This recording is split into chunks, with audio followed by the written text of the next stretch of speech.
highest wins. All right. I did last week, so I'm going to go ahead and recuse myself from this time. Okay. Could someone roll for me? I'm loading the page. Sure. I will roll a d20. This d20 is for Akia. Wow, that is like a d20. I got a 17 for you. Okay, a 17 going once, going twice, and sold to Akia for the recap. Don't know why my page isn't loading. Is everyone else loading okay? I'm in. Yep, I was able to load in okay. I'm gonna sign out, sign back in. Sometimes that causes. problems. I'm loaded, but it's a gray screen. Yeah, that's what I have. Same. What browser are you using? Oh, I'm on Edge. It's just there's no map. And I'm on Chrome. Oh, for future games, Chrome is bad. You do not want to use Chrome for Foundry. I will use Edge or Brave. I now see the map. Thank you. My pleasure. And I see up there I've got 4 names. Is it loaded for you, Akia? / Matthew? Yep. Just Perfect. signed out, signed back in. It seems to be okay now. All right. Recap. Last week, where we started, we had just found this. I believe we came in and we were just about to start an interrogation. We had just arrived at the sheriff's. Is that correct? Does that sound is right? correct. Mm-hmm. Okay, so we had just arrived at the sheriff's. They had a Durgar that had been captured, I believe, in East Haven, in a holding cell. And they were like, "Hey, we need your help interrogating this guy." And we were like, "Okay." We did a skill challenge. He was all like, "I'm not telling you nothing." We did some knowledge checks. We learned about deep dur, their sunlight sensitivity. He had apparently the Durgar had been just sneaking around all of Tin Town, skulking, if you will, just grabbing as much Chardolin as they could, which is a material. Basically, it's a broken evil tower. It's bits and pieces of a broken evil tower, some of which had been crafted, used in crafting other materials, like there was a lantern and other things. But Chardolin, because it holds the ability, easily holds enchantments, that sort of thing, we eventually found out that the Durgar are using the Chardolin to create a giant war machine that they're going to use to just wipe out all the other races in Tin Towns and take over. And they would normally not do this, but since the sun's blocked out, they're like, this is our chance to live on the surface. Just like worms when it rains, it's like, now's our chance. During the process, we did notice another group of Durgar, but Avalus ran them off as a horse. We found out that the Durgar we were interrogating is the son of their leader, Zardarok.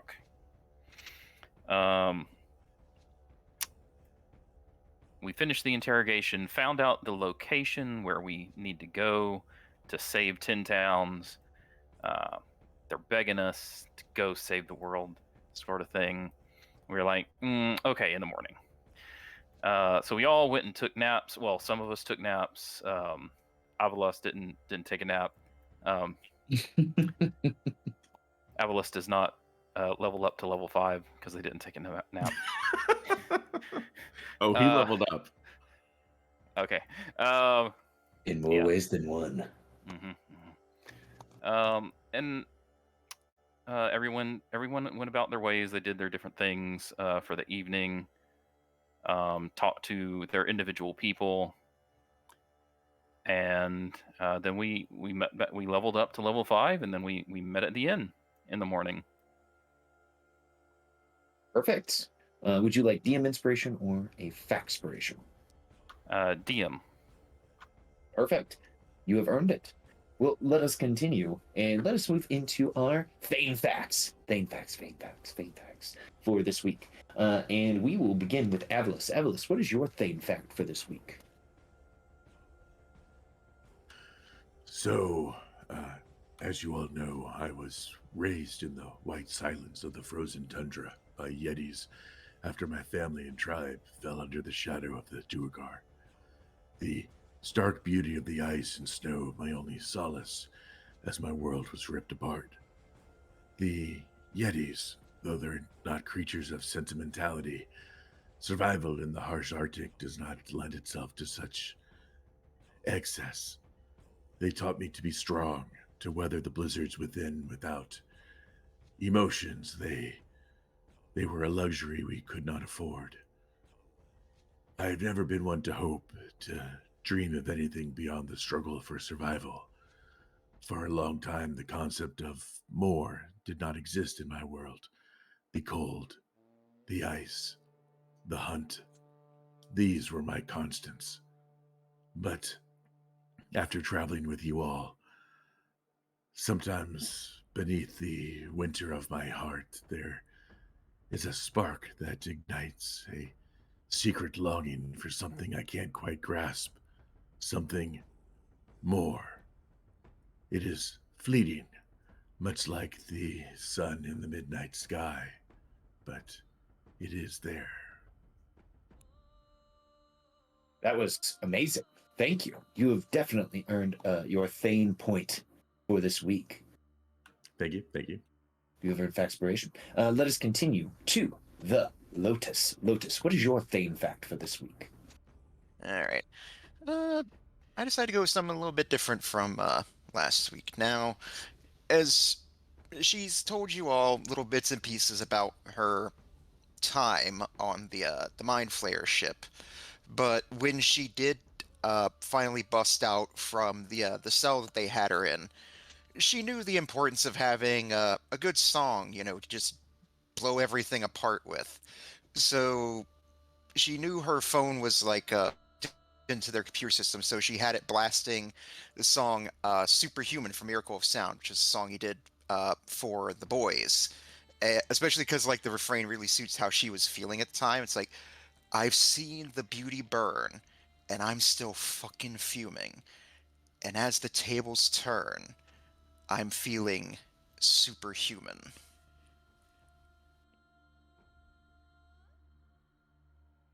Excellent. Excellent. Well, thank you. Here, we have given you factspiration. Thank you for participating. Let us continue to Alicia.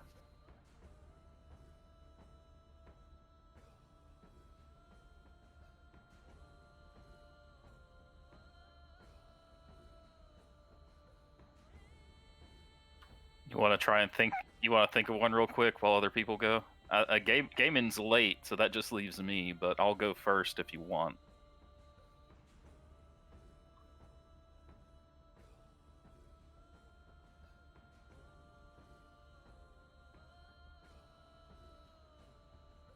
All right. No problem. I'll go. All right.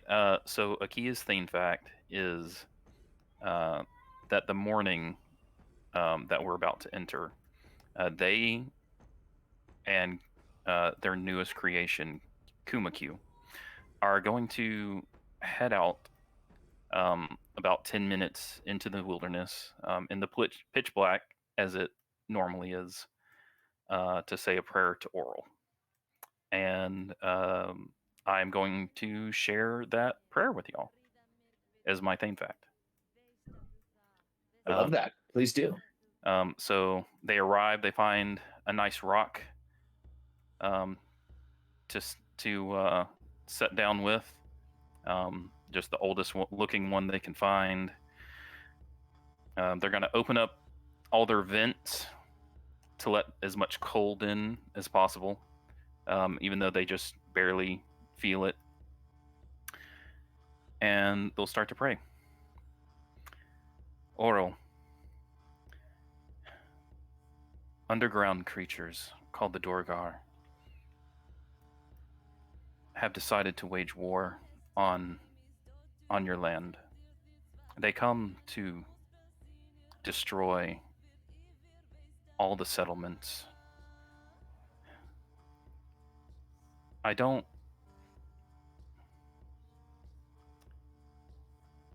The people of Tin Towns are willing to sacrifice each other to stave off hunger for a day.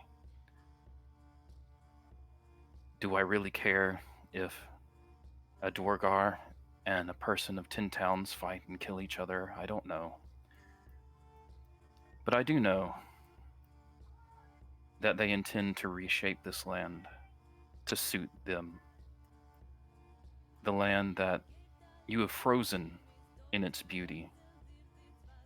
The lakes, the trees, the snow, the ice, the mountains. Your beauty is everywhere, and they wish to destroy it, and I will take up arms to defend it.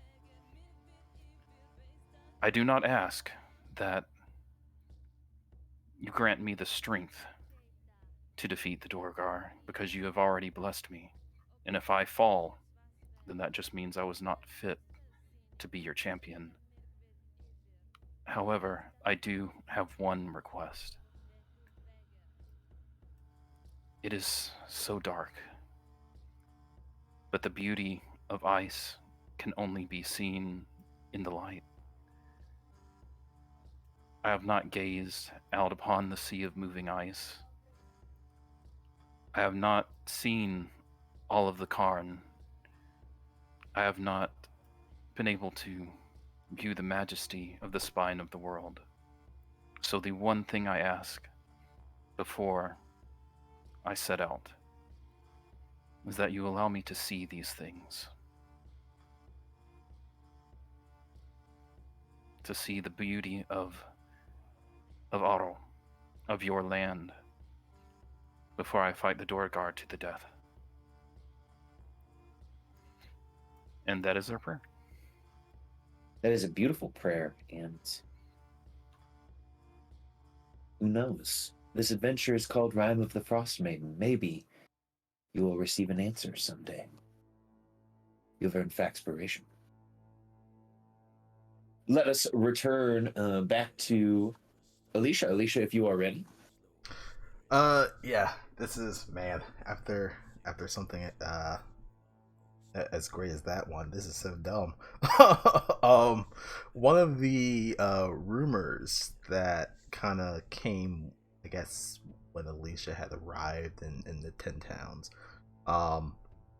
was that they had come here because of they were on the run from some mounting gambling debts.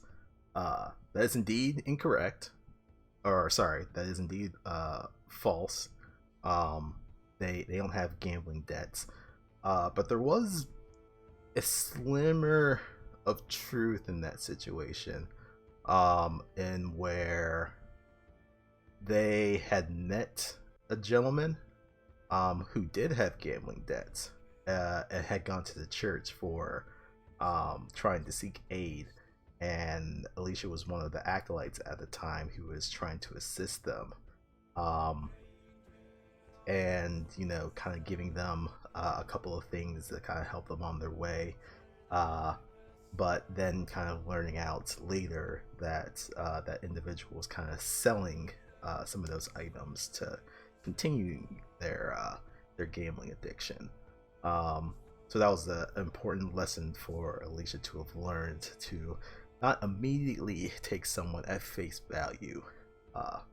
Hence why they had proficiency in insight. I feel like proficiency and insight, it's a necessity these days. There's so many sneaky people out there. Yeah. So many sneaky Thanes. Not Thanes. Just the other people. You guys are never sneaky. Thank you, Alicia. You have earned Faxpiration. And I do believe that Friend, Gaiman the Glaive is here with us. So, Gaiman, it is your turn to give us your Thane fact. Yeah, so sort of continuing in the same vein as last time, with stuff from my childhood. My favourite game growing up was Go Ball, and if I don't mind saying so myself, I was pretty good at it.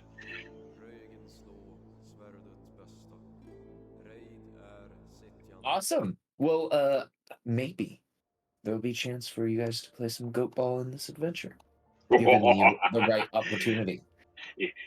Everybody watch out, I've got a mean throwing arm. I love that. Well, you've earned Factspiration. Okay, everyone, we have been charged with Factspiration. We have a recap. Time to begin. Excellent. So, before we begin, a cold open to begin our adventure here in the world of Icewind Dale.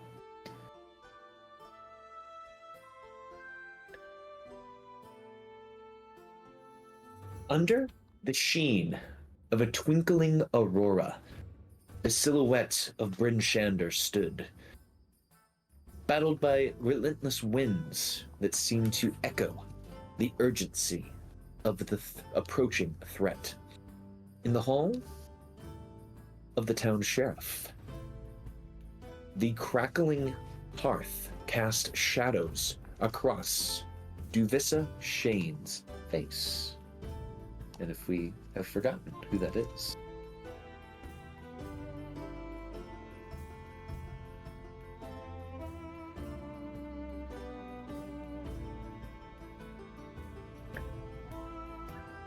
her worry lines deepening as she relayed the gravity of the task to her trusted band of Thanes. Their hearts steeled in the fires of shared trials, battles, and adventure, now face a different crucible that would either shatter or harden their resolve. The fate of 10 towns rest upon your shoulders, a burden draped in the frozen gale of Icewind Dale. A Duergar war machine, marching under the cover of night and winter, threatens to wipe clean the lives that have clawed and clung to existence in this unforgiving landscape. Shane's words echo in your minds. A silence passes between you all after she said that, gaze meeting each other, resolute and unwavering. To stand against the fury of winter was a daunting enough challenge. Against a force that threatened to render your homes to dust and memory, so far you have stood undeterred. You all left the warmth of the Sheriff's Hall, venturing into the night. The path ahead seems to be fraught with peril and uncertainty. Yet, you all move forward, driven by duty and love for your new homes. Your hearts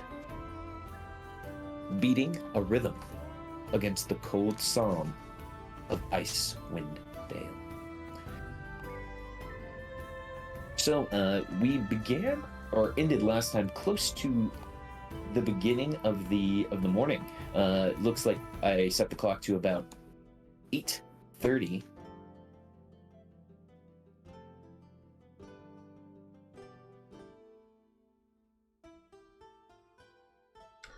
Is there a way to open token action HUD? Is it bugging out on us? I just don't see it. It's no longer on my screen. Same. Give me 1 second. I will attempt to fix. Damn. Show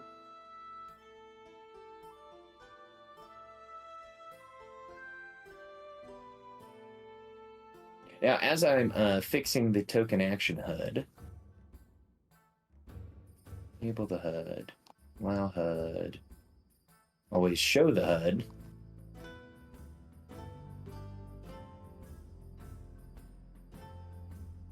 Should we RP amongst ourselves while you work on it? I was going to say, we will probably begin before everyone arrives to the North Look Inn, because that sounded like it was your meeting spot. So, how about we start with Gaiman? Because Gaiman has very important pre-morning rituals that we always need to discuss. So, Gaiman, in the place that you have found rest, wherever that may be, by my recount, the halls of the Temple of Tempest within Bryn Shander. Yep.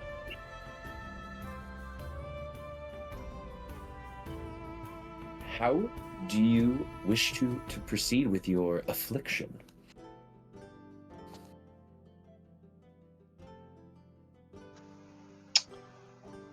That's a very good question, because Gavin very much wanted to just straight up murk that Nuragar prisoner. But did not. He controlled himself, but the whole thing was stressful, but he would have had an opportunity to get a good night's rest at the temple, would have had a chance to maybe calm and collect himself by sharpening some weapons. That's about as close to meditation as he gets. Is when he's working something on a whetstone. But I feel like the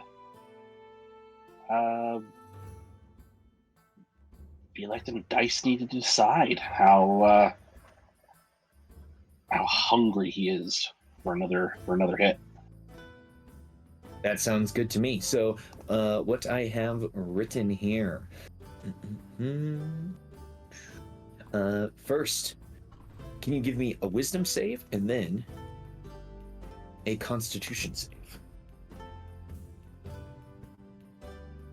At advantage or disadvantage or just a straight roll? I would like you to give both with advantage, because so far you are on a little bit of a streak of your cold turkey.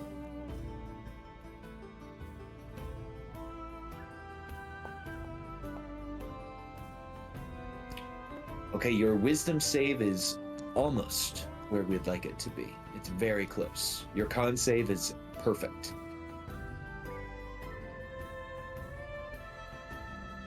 I would say I'll succeed at a cost, but we're not sacking in this game. So I guess the urge is there, but I resist. Is that what we're going with? So the wisdom save you could pass if you wish to use your Factspiration. If not, I will tell you what happens. I want him to get better, so I'll use my Factspiration. Okay, and you pass. The DC was only a 15. Okay. Okay, so in the morning, you do not feel the need to use the drug. You do not feel its hold is as strong as it has been on you these past few weeks, these past few days.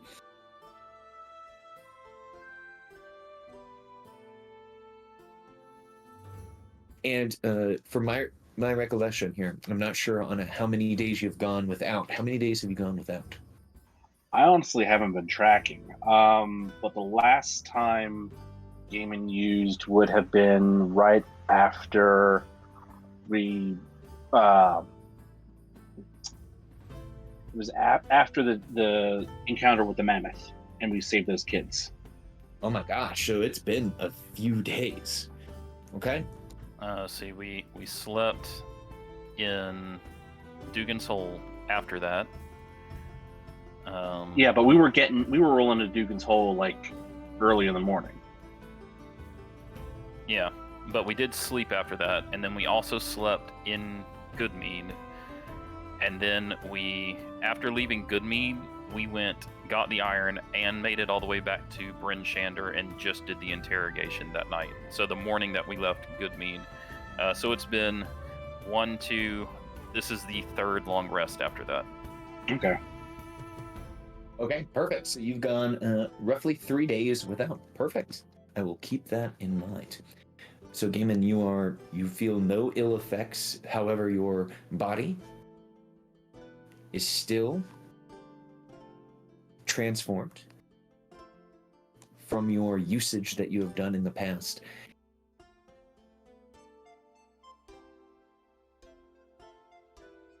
You feel it might take a while to get your normal body back.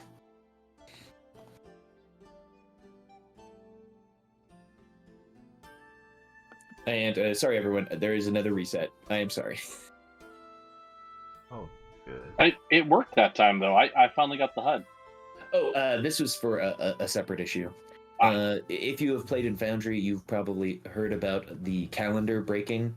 If there has been an initiative started on a map and then not ended correctly.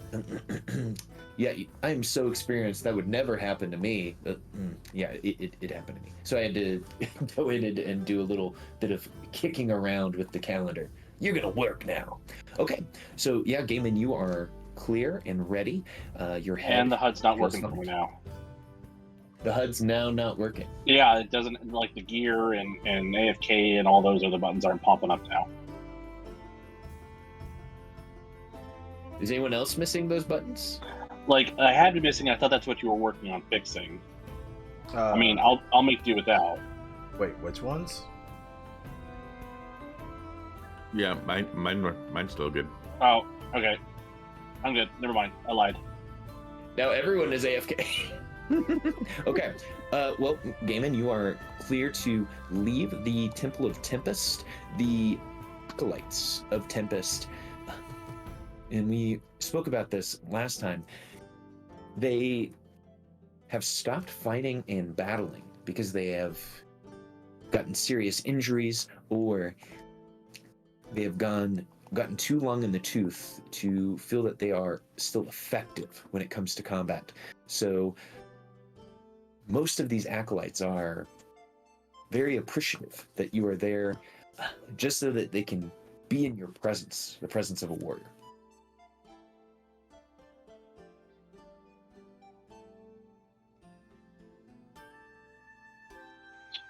Gaming is just sort of like inwardly, he's chuffed, he's feeling good about it, but just he's awkward and just sort of like, Yeah, sure.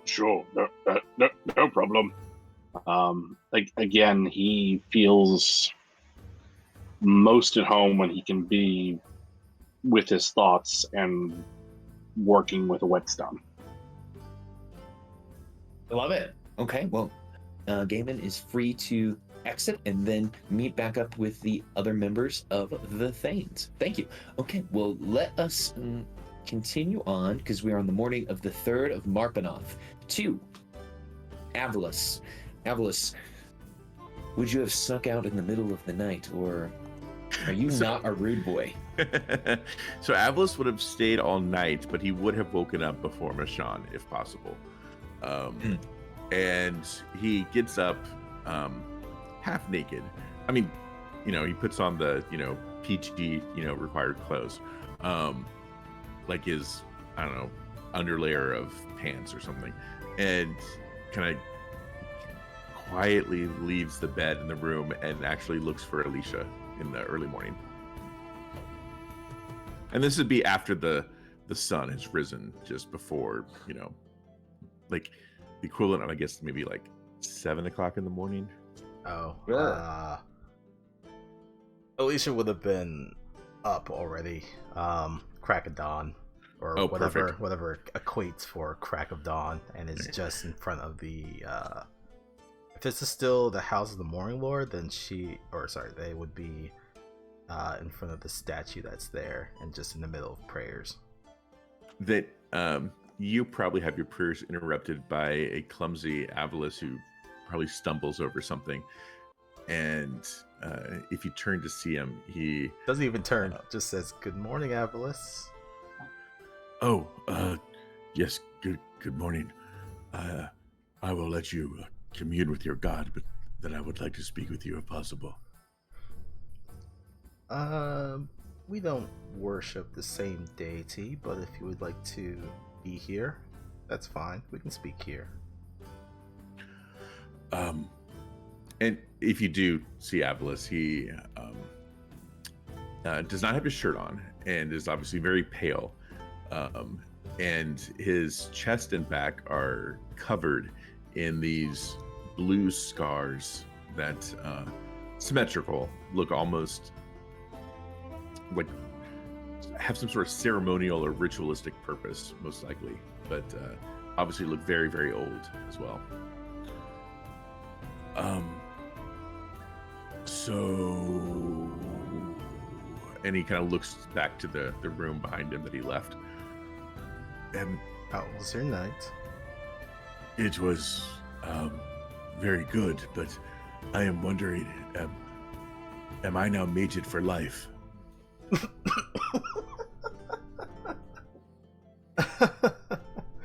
Are you mated for life? No.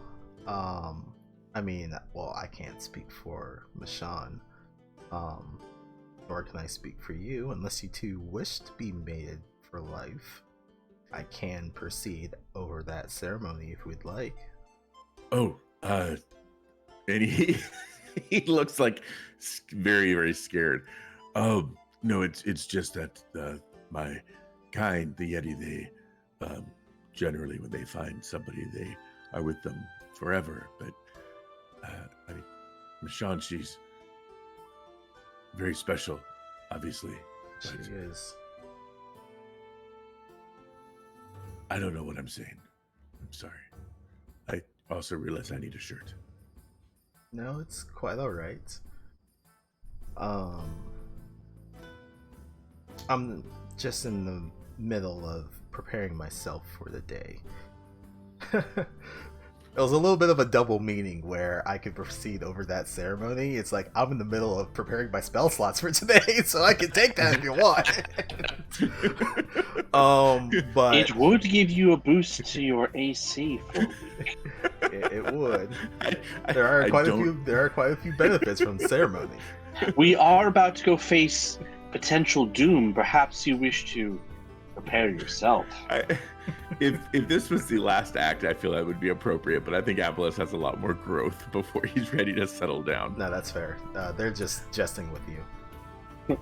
Yeah, and Avalis He's got more growth to go on, Phrasing. Avalis looks very torn and confused and says, I should get back so she doesn't think I abandoned her. That would be bad. and he looks around and like grabs the nearest something, whether it be like flowers or a bauble or something, and just goes back to the room and presents Michonne with his gift, whatever it is. Well, before you leave, Alicia would say, sometimes a position within the clergy, if you're not at a major church or temple, as you can see, we're pretty remote out here in the frozen north. It can be a bit lonely. Thank you. He looks to you, kind of gives a smile and nod, and says, It has been, it is a comfort. and he goes back into the room. Yeah, Michonne is spread out like a starfish on the bed, looking like she's having a pleasant dream. A line of drool from the edge of her mouth towards the pillow. A deep snore echoing from her nostrils.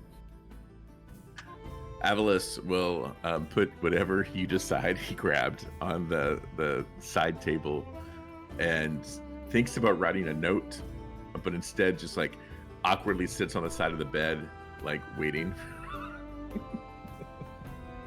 Cool. So we'll have a small scene here of Alice watching her sleep for a few minutes, and then she stretches, wakes up, looks over to Avalis, starts it a second because you were wide awake, fully dressed, and she says, "Oh, Avalis, I'm I happy did. that you are still here.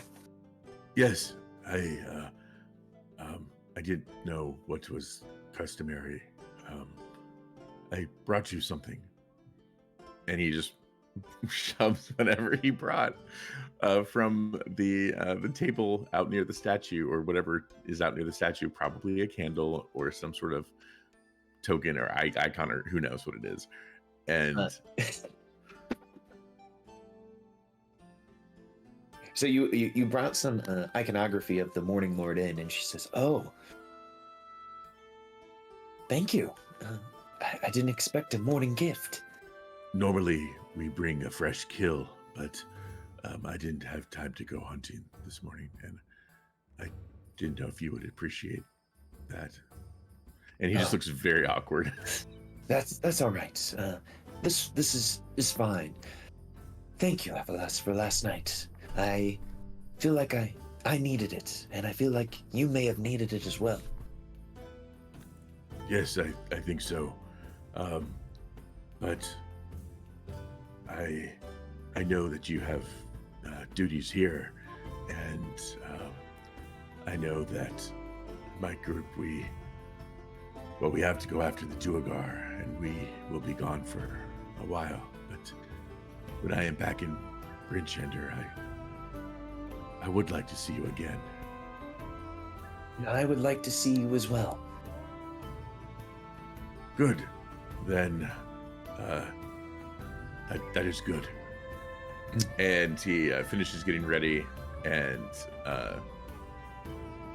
doesn't give her a kiss, and because I just don't think he's quite emotionally there yet as a person. Like, Sure. And morning breath kisses. yeah.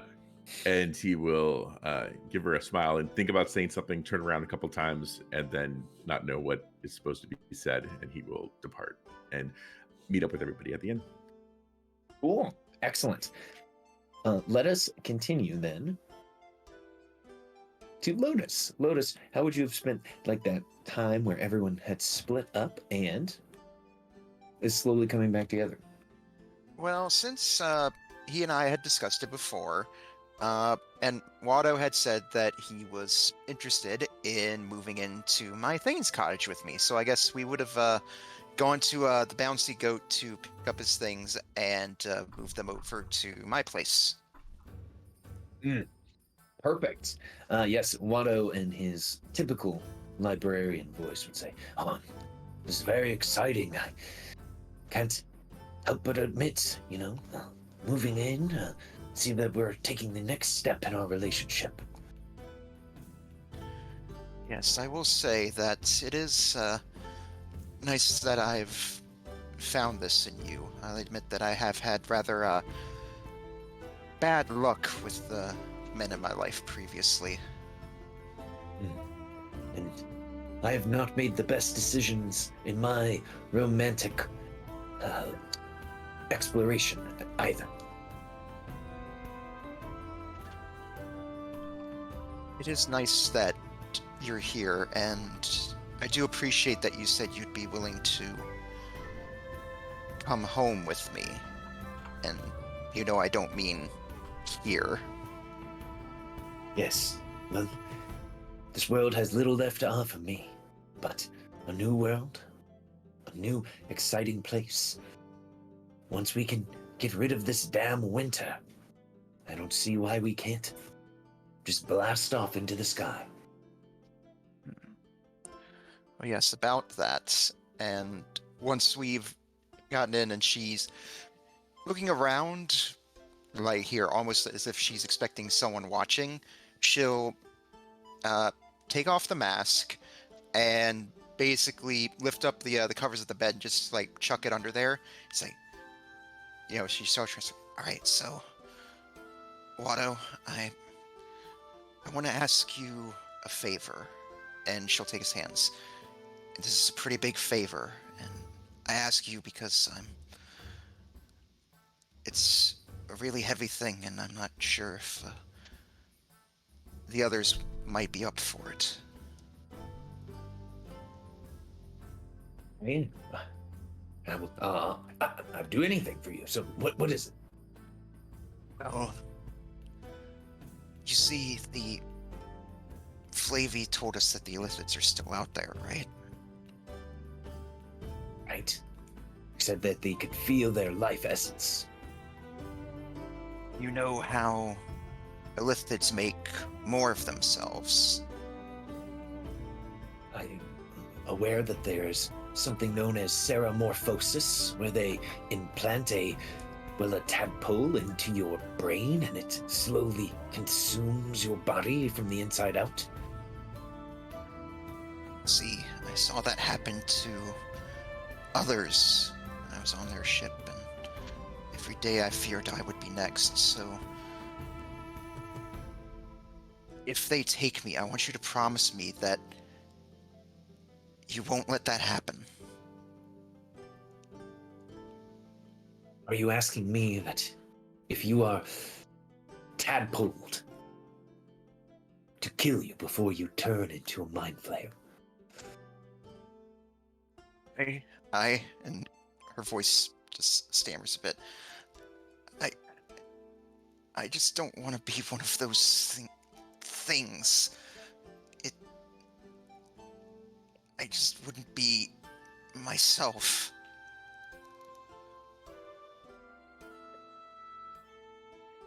He puts his hands over yours and says, "If it comes to that, I will not allow you to become one of those creatures."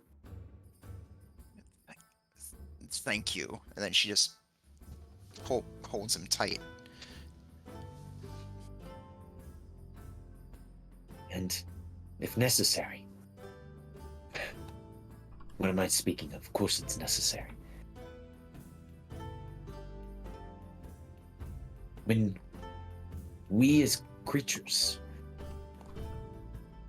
die on this plane, we start a new life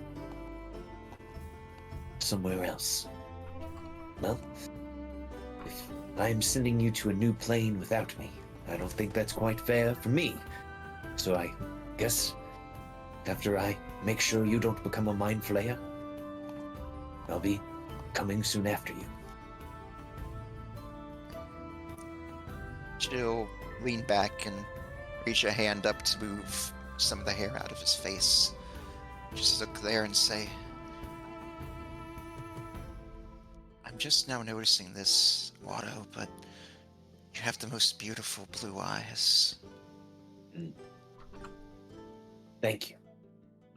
And I am noticing this now. I've never felt this way before. And he'll embrace you. And then fade to black. Absolutely. Perfect. And then you all can meet with the group at the North Look. Let us check in with Akia. Akia, so would you have any activities you are going to do before the meetup or that night before? They would be thinking a lot. They would be crafting a lot, but every once in a while they would just stare at the wall. And they've got something heavy on their mind. And then they'd go back to crafting. And that's it. Okay. Well, last but certainly not least, Alicia, we heard that you were in the House of the Morning Lord preparing your spells. Was there any specific interactions that you wish to have?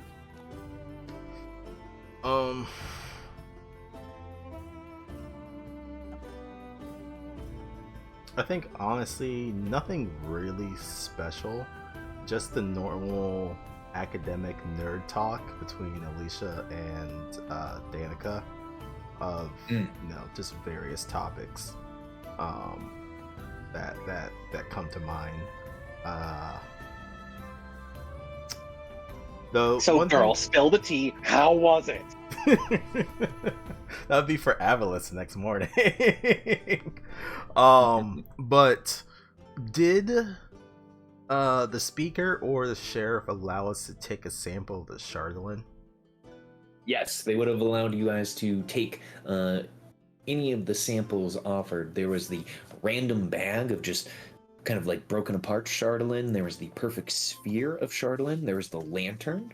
So you could have taken any of those. Probably just the shards. Doesn't want anything big that could,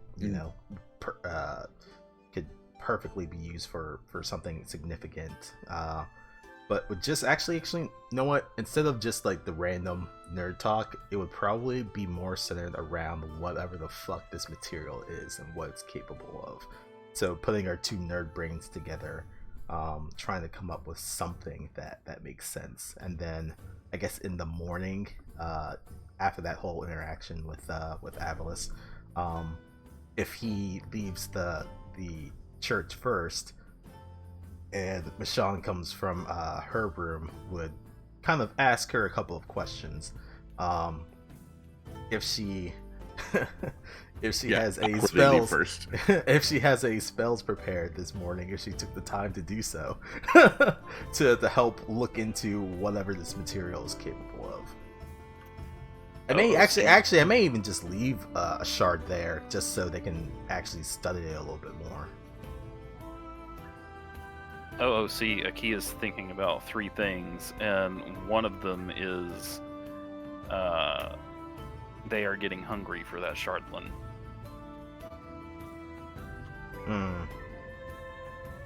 So that question it might become a thing. So that question you had asked probably was like before we had all split up, yeah.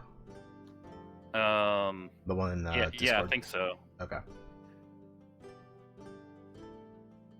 So yeah, I don't know if there's like would be a need of like spell usage or anything during that night, or just general brain power. But that's pretty much what would have occurred before we had to group up in the morning. Absolutely. And you guys spend the night talking about this, cracking open your cups of coffee to see what we can do to try to, figure this thing out. And your GM will help you all. And this is probably best to deliver it when everyone is together. But I will say, with you two working together, you figure some stuff out about this black material known as Chardolin. Also, especially because of that line that Dorgar said that they're building some type of war machine, trying to understand like how this thing is, if it works just like iron and steel, or at least trying to understand what its properties are, that it could be used similar to iron and steel to create something that would be a war machine like. And yeah, that's kind of just like the route that we're traveling down as we're trying to thinking. Sure, absolutely. So then let us join together all at the North Look Inn, and I will take us to the North Look Inn because that's fun. We will activate the scene.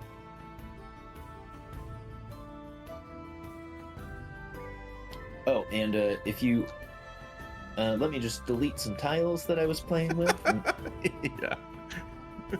I think only Avalas could see those.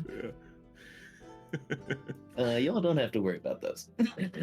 The Chewingas have found a large metal bowl, and they have put the metal bowl onto the table. They have found small wooden toys that they seem to be able to wrap twine around, and they are now taking turns rapidly unwinding the twine with speed and alacrity to send these wooden toys into the bowl, almost knocking them into one another. These motherfuckers are Beyblading. You hear them say in their strange language words that you wish you could understand, but your GM will tell you. They are saying, "Let it rip," as they rip these Beyblades out against one another. Avalos looks intrigued, but is looking for Lotus for when she walks in. Lotus walks in, probably with Watto in tow. Separates off from Watto, looks over at you, Avalos. So Avalos, how did things go with you and Lady Michonne? I need to revise something I told you earlier. And he just, his face looks a little flushed, and he goes, So it doesn't always involve claws and teeth. He just gives a little bit of a grin, just like, well, maybe sometimes it can. Depends on if you're into that sort of thing. Oh, I didn't try, but maybe next time. and he just goes back to, he figures, that's enough. Just had to clarify that. Absolutely. As you all meet up, the patron of your party, Danica, says, everyone, me and Alicia came up with some things that I need to share with everyone.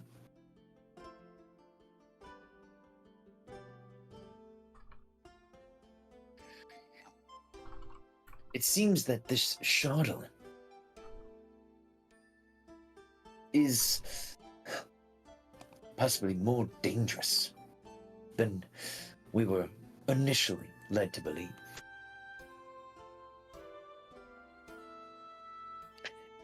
As it turns out, looking through the histories, Charlatan comes from the tower that was made by that evil wizard who tried to take over Icewind Dale many decades ago. When his tower was destroyed, those black, icy metal pieces were thrown about the Dale, embedding themselves in the snow and rock. And they have been charged with demonic energies.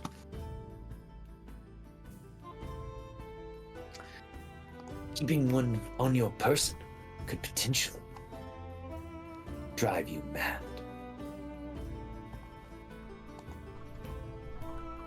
Would Kia's unique physiology prevent that? I'm sure he doesn't know the word physiology, but whatever he can muster. I'm unsure. From all accounts that we could find in the scrolls and writings there in the House of the Morning Lord, it seems that when someone uncovers an object and keeps it with them, they slowly turn mad and eventually completely insane. Am I mad, or is there something on the table?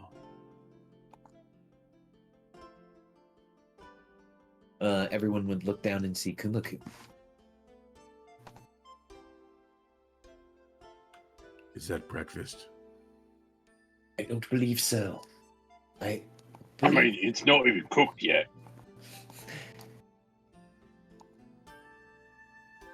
She'll look to Akia.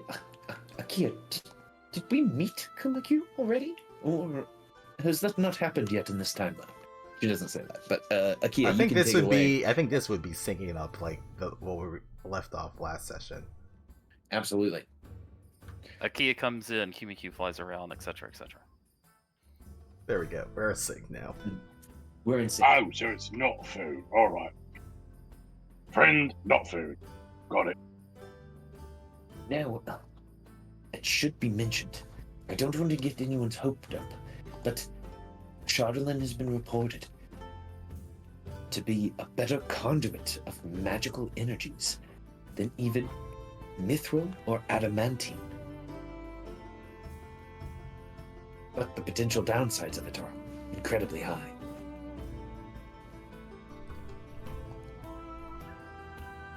He'll look to Alicia. Did you find a way to remove this imagining effect, potentially? Unfortunately, no. Most of last night was really just trying to get an initial grasp on what this material is capable of. Same. She's a slippery lever. They understand the joke, but at this point in time when they're kind of discussing this material, they just look at you and it's just two dots and a line for mouth. Avalos looks like for some sort of support from the group, and it's like, His first joke, or maybe his second joke, totally inappropriate. It's about timing. But yes, we were only able to get the initial grasp of what this material is capable of. If we had more time, maybe we could start running some magical tests, experimentations, any type of alterations that we could do with our abilities, but just with the very few number of hours that we've had with it so far, this is what we have. But if it is a material that has been charged with energies from the lower planes, it's difficult to say. Breaking the curse on an object is incredibly difficult. It's easier to break the curse as it has latched onto a person, so to speak. If it is an item that a person is wielding or holding, it'd be easier to break it off of the person than it is to break it on the object itself. It would depend on how influenced these Shardolin pieces are. Yes, Gaiman? How big a hammer are you using when you were saying you're breaking the curse? That might have something to do with it. Well, my abilities only go so far. I would say it is. So like a medium hammer. I would say it's. No. You really want to break something, you need a really big hammer. Correct. Like a big fuck off one. Correct. But I don't think we have that within ourselves at this point in time. Later, maybe, but not okay. right now. I mean, you don't want a hammer in you. I mean, if you were to put a hammer in you, yeah, that's bad. Sylvanas is a god of balance and doesn't like things that upset that, such as madness. If there's anything I can do to help, I would be glad to. Sorry, I'm just laughing because I think at the comment that Gaiman had made, you don't want a hammer in you, Alicia then turns to Avalis. It's like, yes, you would know all about that. Mm-hmm. So now we joke. As I said, timing. No, I'm very serious. I once saw a man in the arena get hit with a hammer. Like, it got lodged in his right here below, where your pecs are. It was ugly. Normally if you get stabbed, in and out, but no, it was a hammer. It was lodged in there. It's like a hitting weapon, It just mashed up his guts. It was awful. I think at this point, Alicia and Avalis are just having a completely different conversation. Alicia would notice that Akia is staring at them. Yes, Akia?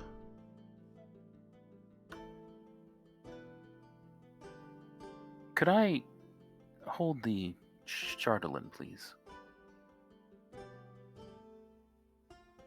Sure. And kind of just leaves it on the table. Thank you. And they'll just grab it and we'll start to look at it. Are you grabbing the Shardolin that is in the bag? Because I believe that is what Alicia grabbed. Yeah, they'll take the bag and they'll just sort of look in the bag. You all know when in the movie Pulp Fiction, when Samuel L. Jackson opens the case and it's kind of like a has light, like suffuses his face. Actually, it's John Travolta. Initially. I see. So you guys are familiar with what I'm talking about, it seems. So light covers Akia's face as he opens the bag, reflecting from the firelight in the room off of the shards of Shardolin. Akia, there is a strange sensation that you have never had before. You can almost smell this metal, and it smells good.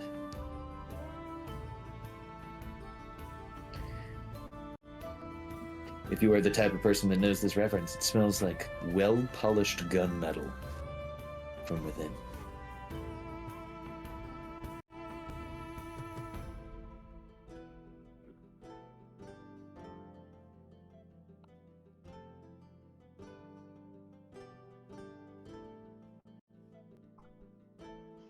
You all right, mate?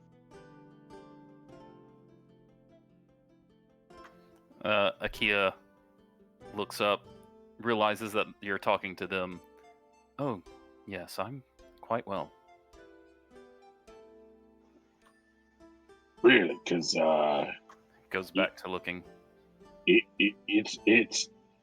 you're looking at that thing like I look at like a fresh roast pig.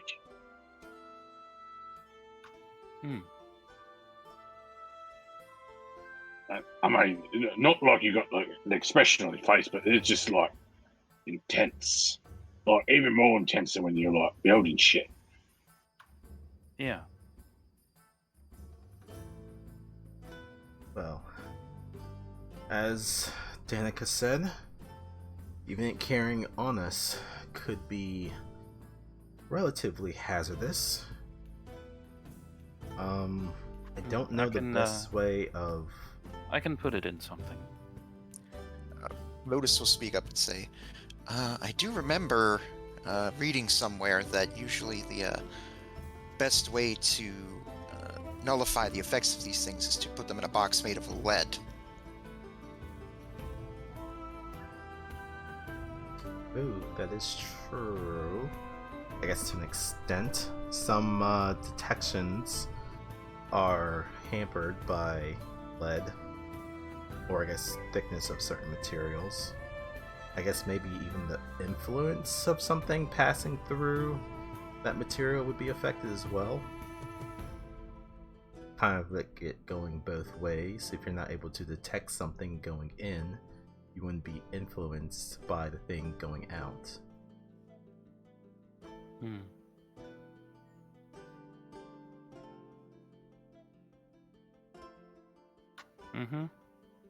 Your companion will say, it makes sense to me that lead could potentially stop the effects. Evelos mutters under his breath. Now I want roast pig.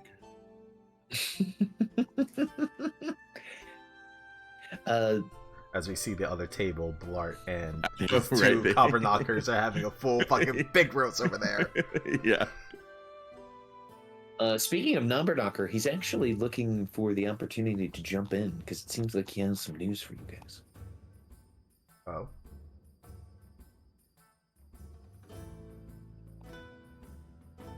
You can bring some of that pig over here too if you want. Hey, don't talk about my friend Blart like that. Oh, Damn. Get it? 'Cause he's a guard. Dang. Oh, I really didn't mean. I mean, And he just shuts up. Okay. The creature known as Numberknocker will approach and say, "Everyone, I've been working on something and been keeping it quite kind of secret and close to the vest." You mean in your trousers? No, that I kind of keep out in the open. No, I say trousers because you punch people in the dick. Oh, that's true. The Numberknocker Express is my greatest invention.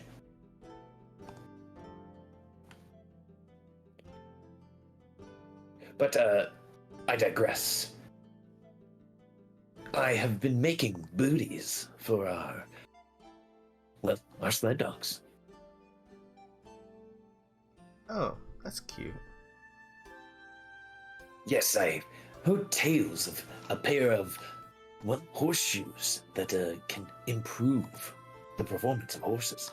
So, I thought, why not? And He pulls out a bunch of dog booties. I've made dog booties of speed for our little companions to help us in this trip.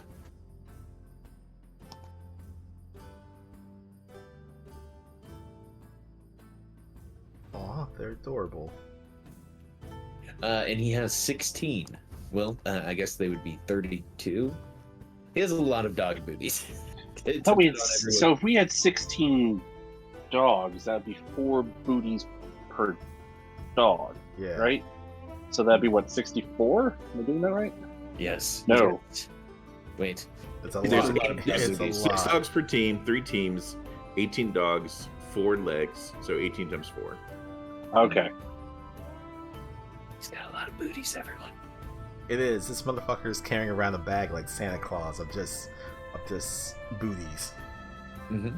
And all I can think of is, God damn it, the dogs are not going to want to stick around for us putting boots on their feet. Gonna like take a step, kick. Yep.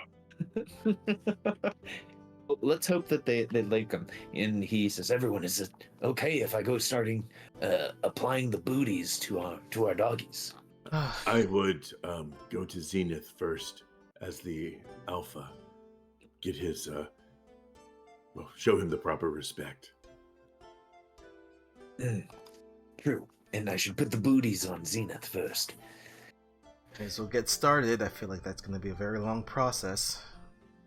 He will not like that. Well, all right. Well, let me begin. Does anyone want to help me put the booties on the dogs? He looks at the B team members. They all sigh. They stand up and they begin walking outside with your friend Nabernacker to apply the booties to the dogs. Atlas will just watch from the window because this is probably going to be fun.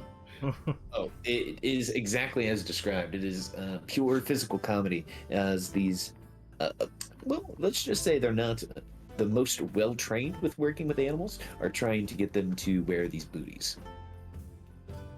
I guess while the others have gone outside to work with the dogs, the remaining things here. The other thing that was on my mind from yesterday was hearing about that snowman that the Church of Auril seems to have erected. I was hoping to at least get a look at it before we head out today. Not sure if it interests any of you all. I actually would like to see it as well, but that does remind me, I did have something to talk to you and the Lotus about. Oh, yes? And you'll see Akia sort of look up from the Charlatan for the first time since getting it, and they sort of put it away, and they get sort of a fairly serious air about them as they continue. I've been thinking about this for some time. When the sacrifices to Auril are made,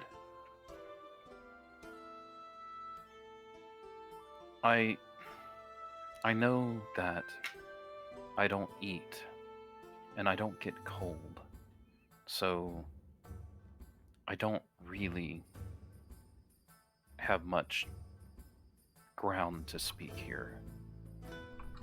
So I would not blame you if you rejected what I say, but I'll say it anyway. You two live in towns that do human sacrifices.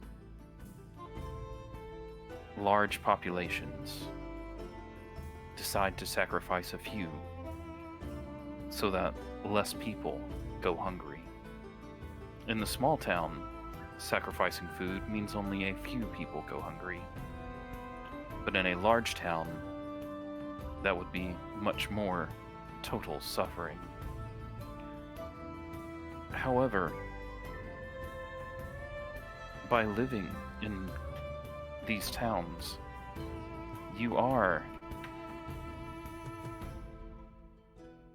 gaining the benefit of someone else being slain so that you do not have to go cold or hungry.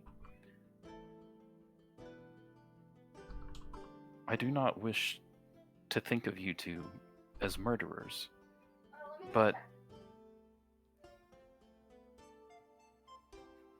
it does feel that way. You are benefiting from their deaths. And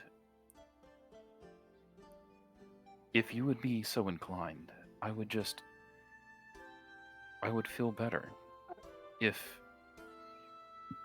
on the days of the sacrifices you could do without warmth or food instead of being part of the sacrifices, taking part in that. I appreciate your concern, Nakia. It is actually something that I already do.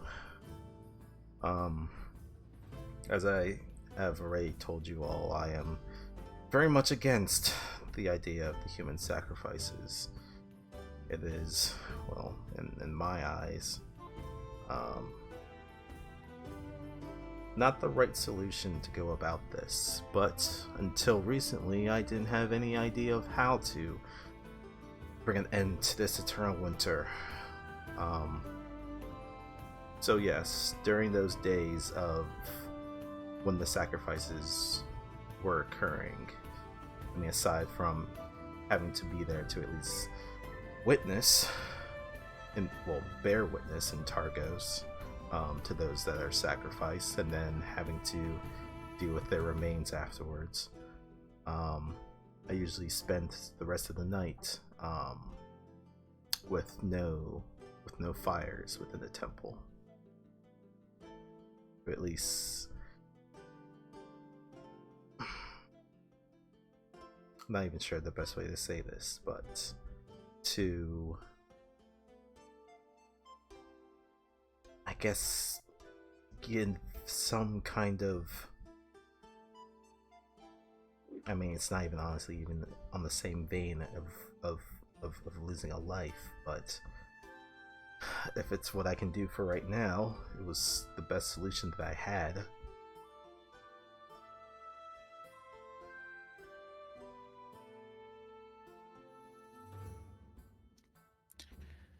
Yeah.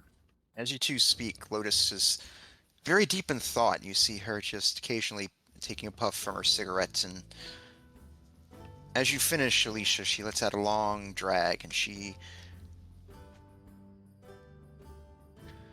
Yeah, I will tell you this. The city where I was from before I came here actually had, if not in the same way, but very similar issues. You know, poverty, crime, sometimes even murder brought out in the open street. And that would happen in my city on an almost daily basis. People who claim to be enforcers of the law using their power for their own ends, and politicians taking advantage of them to keep people like me, and she points to herself, underneath them. It's why I became a journalist, to tell these stories so that people would know what was going on, so they knew how to hopefully make things better for themselves. And I will tell you this, Akia. The next time the sacrifice comes up, I won't be sacrificing anything, and in fact, using my position here, I will actually insist that the others of Bryn Shander do not need to do so.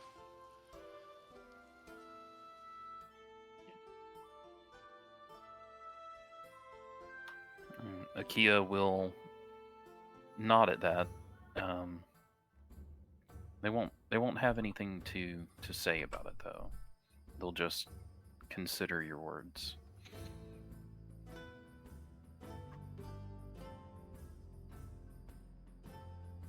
I did also want to say to all of you, I know we have a lot on our metaphorical plate right now, but Flavy having told me that the lithids are still out there has me worried, so we should be sure to keep our eyes out for them.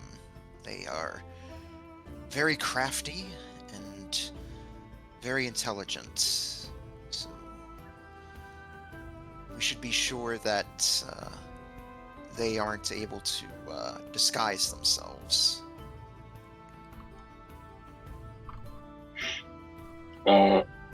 Could the elephants disguise themselves as like a dragonborn?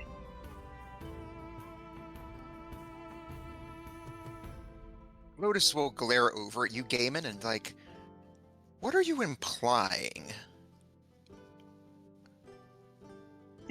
I'm not applying anything. It's just you're wearing that mask and keep going on about the elephants and keep going about evil shit. Yeah, this is good bacon. I'm going to assume you mean any races that they've, come across. Would they be capable of changing into their forms? I don't know how these creatures operate. It is possible. I will say that, well, you can tell who I am because, well, as much as I hate to say this, the ones that took me, the ones that gave me this, and she points at the mask, they know my true name. And since you all don't, in a way that makes you a bit safer. If any of you were to call me by my true name, I would know that you were one of them.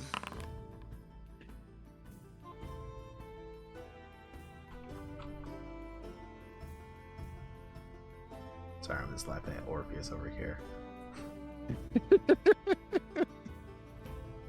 Alex, I'm a consummate professional. I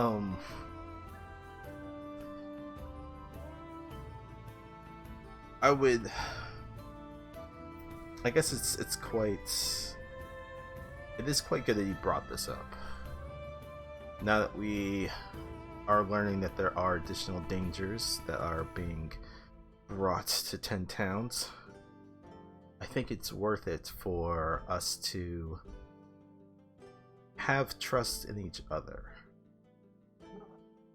There's going to be some difficult times ahead, but as they say, with each day comes a new dawn. And I think as long as we are able to hold trust amongst ourselves, I think we can get past anything that comes our way. I trust you all. You are my only friends. And I trust What about you. the Yetis? They are family, yes, but there's much less conversation and joking.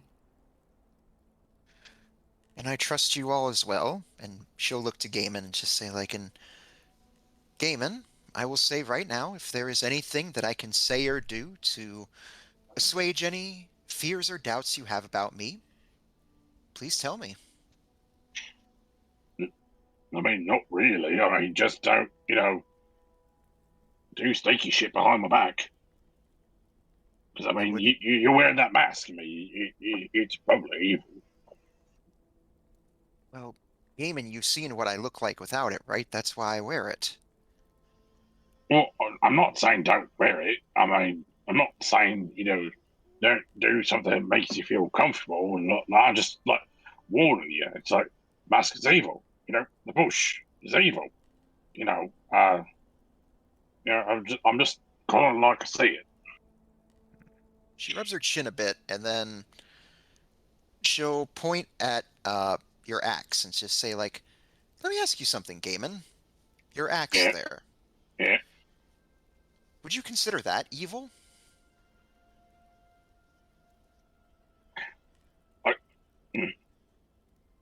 I'm going to pretend that you did not just call Lucille evil. She'll hold up her hands as a bit of a placating gesture. It's like, I did not say your axe was evil. Your axe is a tool, right? No, Lucille is a very special axe. Means a lot to me. She is not a tool. I think what Lotus is trying to get across is that if what is the best way of actually putting this? No, I get it. It's like, is the tool in the hand? Is the weapon in the hand? Is that the thing that's doing the evil, or is it the wield of the thing? Yes. It's something I've had to ponder. I think that's what you lot call it when you're thinking, pondering. A couple of nights in the arena. It's like, is the thing in my hand, is that bad, or am I the one doing bad, or whatever? It's like, I mean, honestly, if you aren't killing him, it's not that bad. And plus, if he's going to do you in and you do him in first, I mean, that's just self-defense. So I think the analogy that Elodis is trying to make at this moment is we don't know the full extent of the mask, but in the hands of Lotus, who is trying to do some measure of good with it, maybe we shouldn't classify it as evil just yet. Maybe there is a way of saying that it is being used in the good of ways.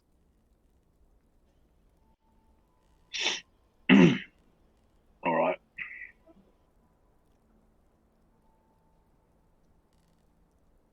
I will say this, not just to Gaiman, but to all of you. If I do feel at any point that this thing's starts exerting any sort of influence or power over me, even, and she'll stammer a bit and then clear her throat, even if it means the loss of my magical abilities, if it starts to take a hold of me, I will destroy it. You have my word on that.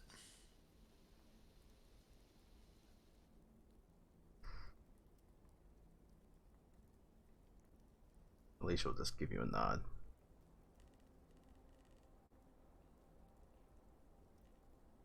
Only member of the B team that did not exit, Miss Danica Greysteel, will say,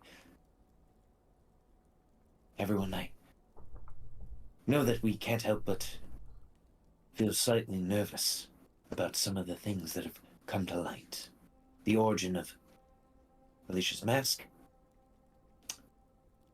the threat of the Duergar,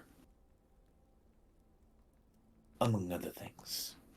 You see her look at Gaiman as she say that. But we have to focus on what is important.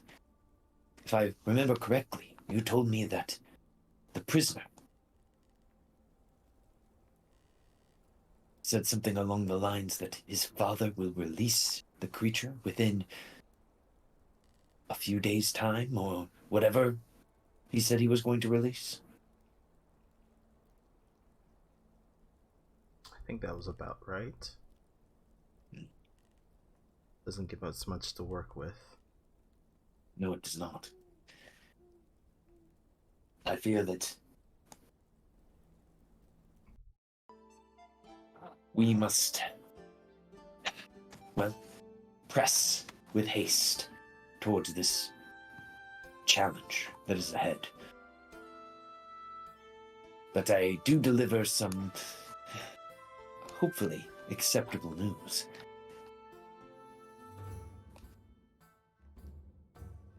I guess I do have a little bit of good news that apparently Flavy told me this morning that I had leveled up and apparently unlocked a new ability. and you see she'll open up her right hand, and you see, well, you all probably wouldn't recognize it, but it's basically sort of like a ethereal version of a grenade appears in her hand. That looks terrifying, Danica will say. I mean, it looks like a jar. Apparently, I can... And she'll just quickly close her hand to dissipate. It's like, apparently, I can throw this at a group of enemies, and it will light them up real good. Oh. How fortuitous. In my... So it's a light jar. So you throw it at them, it breaks, and they get a light show. And it goes boom. Oh, yes. I'll be sure to warn you when I set it off, so you all can give it a wide berth. In my Whatever. prayers this morning, it seems Lathander saw fit to strengthen some of my connections with the light, and I can do, I guess, from the sounds of it, something similar. And Alicia will kind of produce a small glowing bead that is just pulsing on the end of their fingertip. If I decide to launch this, it will also go boom, and then they'll dissipate it. Fascinating. And Lewis will take out her notebook, just start randomly jotting things down. You know, it's kind of interesting. Like, you and I have developed, in some cases, this similar magical ability, but it manifests itself in different ways. Interesting. Well, I guess some scholars would say that is thanks to the weave and how it manifests between people, between how people are able to connect with it, study it, manipulate it, or I guess in my case, my beliefs. Yes, my god gives me magic too.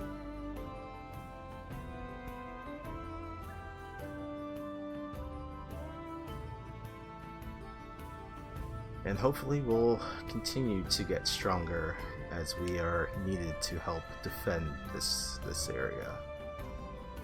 But speaking of which, I guess we should probably get a move on. Should we check out that snowman? Yes. Yeah. Before we go poking at the big cool guy, I'm gonna return this, and Gaiman's gonna pull out his stash of hat crystal and drop it on the table. Yeah, I think it's best if I just give it back to the guy I got it from. Oh. So yeah, I'm gonna go to the bouncer goat and see if I can find him. Hold on. What? I'm hesitant to recommend you to give that back, because then it's gonna just find its way back into the community of Bryn Shander. Maybe we should just destroy it. Maybe with that big hammer you mentioned earlier. Or, because I was gonna try and get my money back. Is that What if? Is that how those things work? I'm not very versed in the way of Lotus- purchasing drugs. Yeah, Lotus will speak up, say like, I have spoken with some drug dealers back home, and I will say asking for a refund generally doesn't go well. Yeah, but who's asking? Is it someone who's, persuasive as I am, and Gaben picks up a spoon and just bends it without any effort in his hand? He's kind of got a point there. Well, yes, I think in your case, it might be the exception. But I mean, you're saying something interesting. What if I went back on the pretext of getting a refund, but then I take all of his egg crystal and then we burn it, so nobody takes any? I do like the thought of that.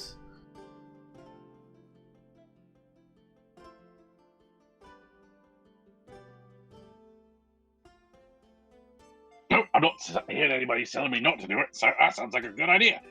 I'm gonna go do that.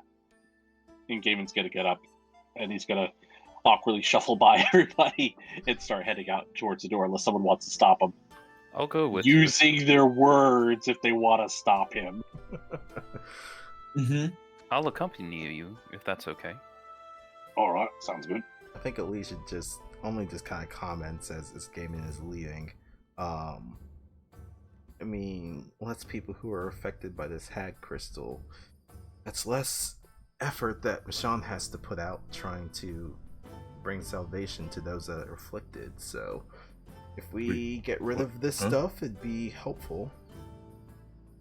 We can take care of this and then see the snowman. Yep, sounds good. All right.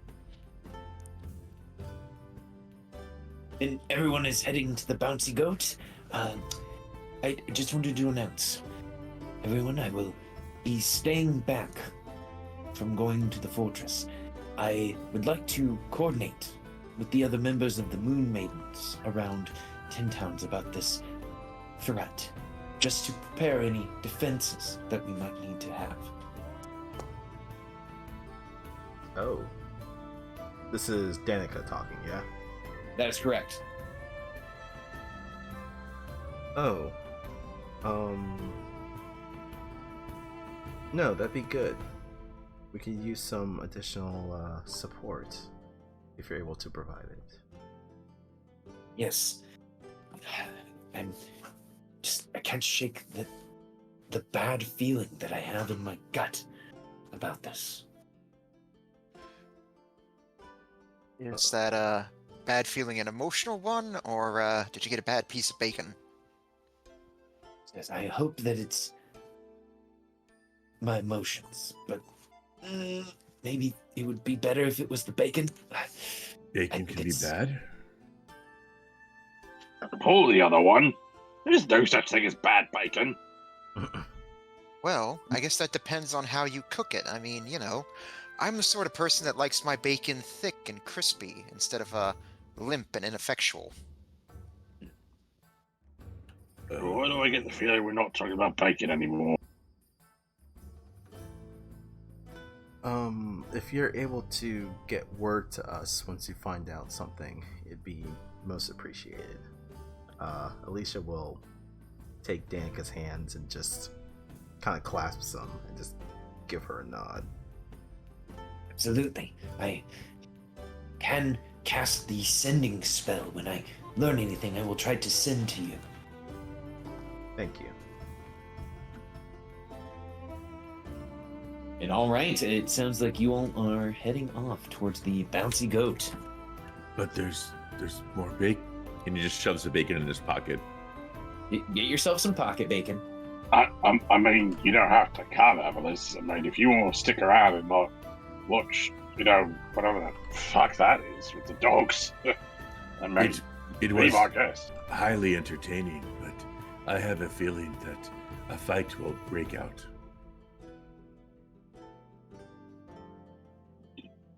Why are you assuming there's going to be a fight? I mean, I could be, I could lay out some very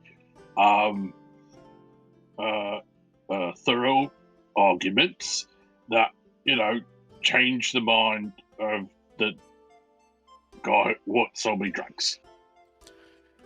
Well, he's got a point. I mean, look what happened with those goblins. Yes, that is possible. And Avalos will pick up a piece of bacon. It's also possible that this bacon is evil, And he just looks at the bacon. but not likely. And he eats it. Can you give me a constitution? No, I'm just kidding.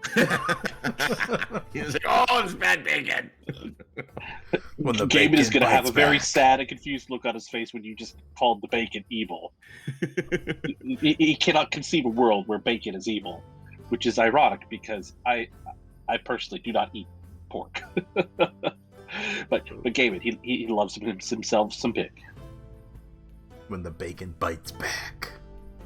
As you look at the bacon that you are chewing, and its delectable flavor, you notice a smiling face from the kitchen of a black and red-haired half-elf. No, I'm just kidding. That would be too much. Auril doesn't know bacon. That's why we have eternal winter, because this bitch hasn't gotten bacon. All her life, she was told she was allergic to bacon and donuts and not saying thank you. Just need to introduce her to bacon, and that just cheers up her whole mood. I feel like that would be the what's it called? The Dungeons and Daddies solution. Excellent. All right. Well, let me take you all to the outside of the Bouncy Goat pub as you walk through the snow-dusted streets of Bryn Shander. It is roughly 9 in the morning. The sun, or what comes out, has not risen yet. And you all are outside of the Bouncy Goat.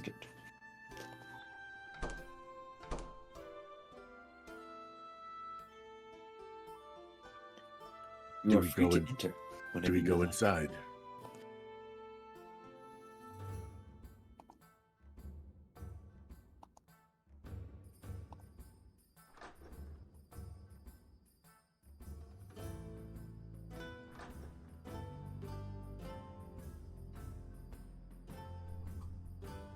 When Gaiman walks in, is David Bowie doing his little making everything sticky ritual? He actually listened to you, and it seems that the floor, well, still sticky, is less sticky than last time. Whereas before, it was like full-on rat trap. Now it's more or less, I would say movie theater level of sticky. As you walk in, That's amazing. the Moon Age Daydreamer is staring at you all and goes, and runs to the back of the bar, continuing to sing. As he does so, to make sure to avoid your ire, if possible. Gaiman does the whole "I'm watching you" thing with his fingers, but he heads towards the kitchen. Absolutely. The barmaid will know what is about to happen, so she will go ahead and open the door. Sitting in his usual spot for dealing drugs is the NPC known as Forrest von Stein.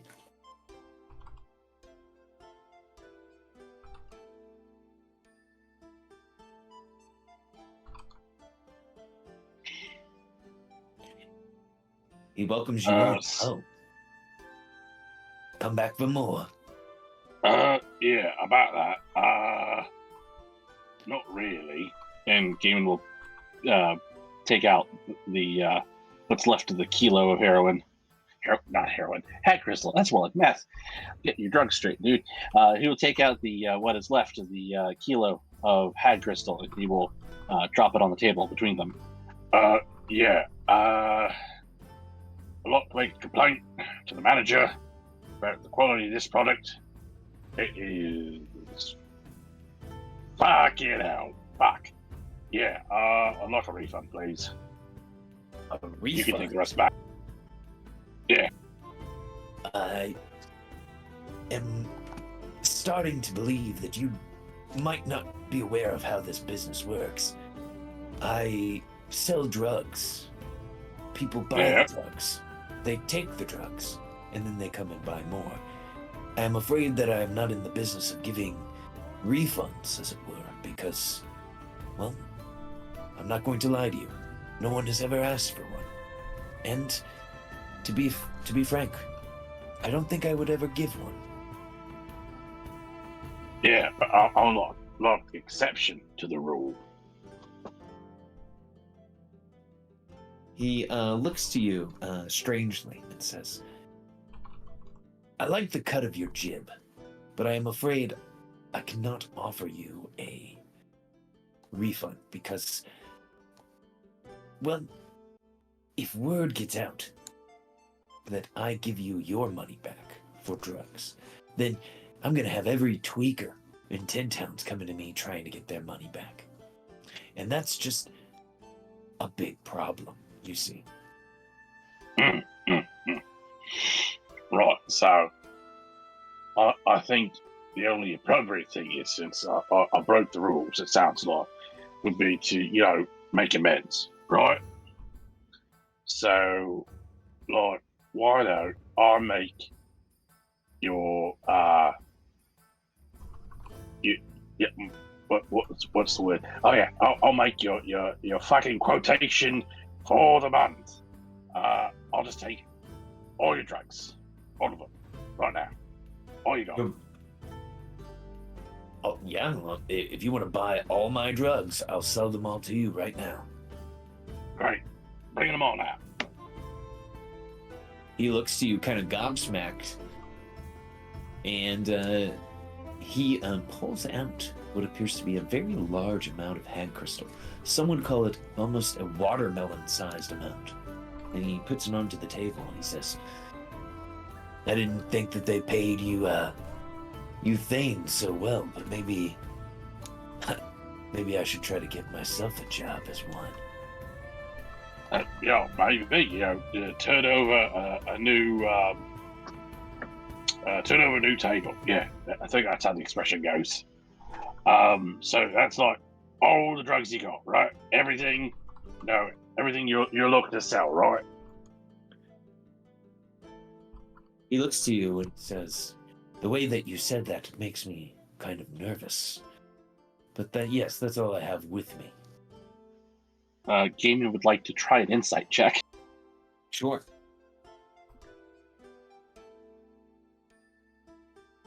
I use it so infrequently on this character that I couldn't find it on the sheet for a second. Yeah, you believe that this guy, he doesn't have any pocket drugs or drugs back at his house. It seems that he has all of his drugs right here. All right. Well, since I'm making your quotation for the month, yeah, I'll just take all this and go.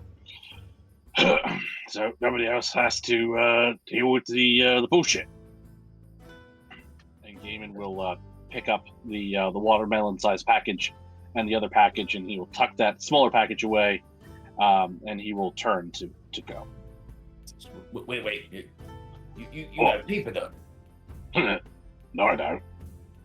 He looks to you and he says, you're making a big mistake here, sir. A big one. If you walk out of here with my drugs without paying, it's not me that you're going to be dealing with. The matron will be following you soon. Are you sure you want to be dealing with her? Oh, is that scary bitch in my dreams? He smiles. You've met the matron then. Yeah, right. So, let me tell you something. Gaiman will put down the watermelon-sized container of hag crystal on the table away from drug dealing Johnny Depp. My name is Gaiman the Glaive. I've survived all fights than you could possibly think of in your wildest dreams. Take a look at me, son. I mean, really take a look. Does it look like I can't handle myself? That my friends can't handle themselves? So, I'm going to give you a chance to apologise. And if I like your apology, I'll walk out of here, leave you be. But if you think for a second that you can mouth off to me, and there ain't going to be consequences, well, that's another thing coming. He looks to you and he says, well, let me put it this way. I don't mean you any offense. I'm just saying. I cannot be found responsible for what is going to happen to you for doing this. And he holds his hands up and he takes a few steps back and he says, you've signed up for the consequences. I hope that you're ready to pay them.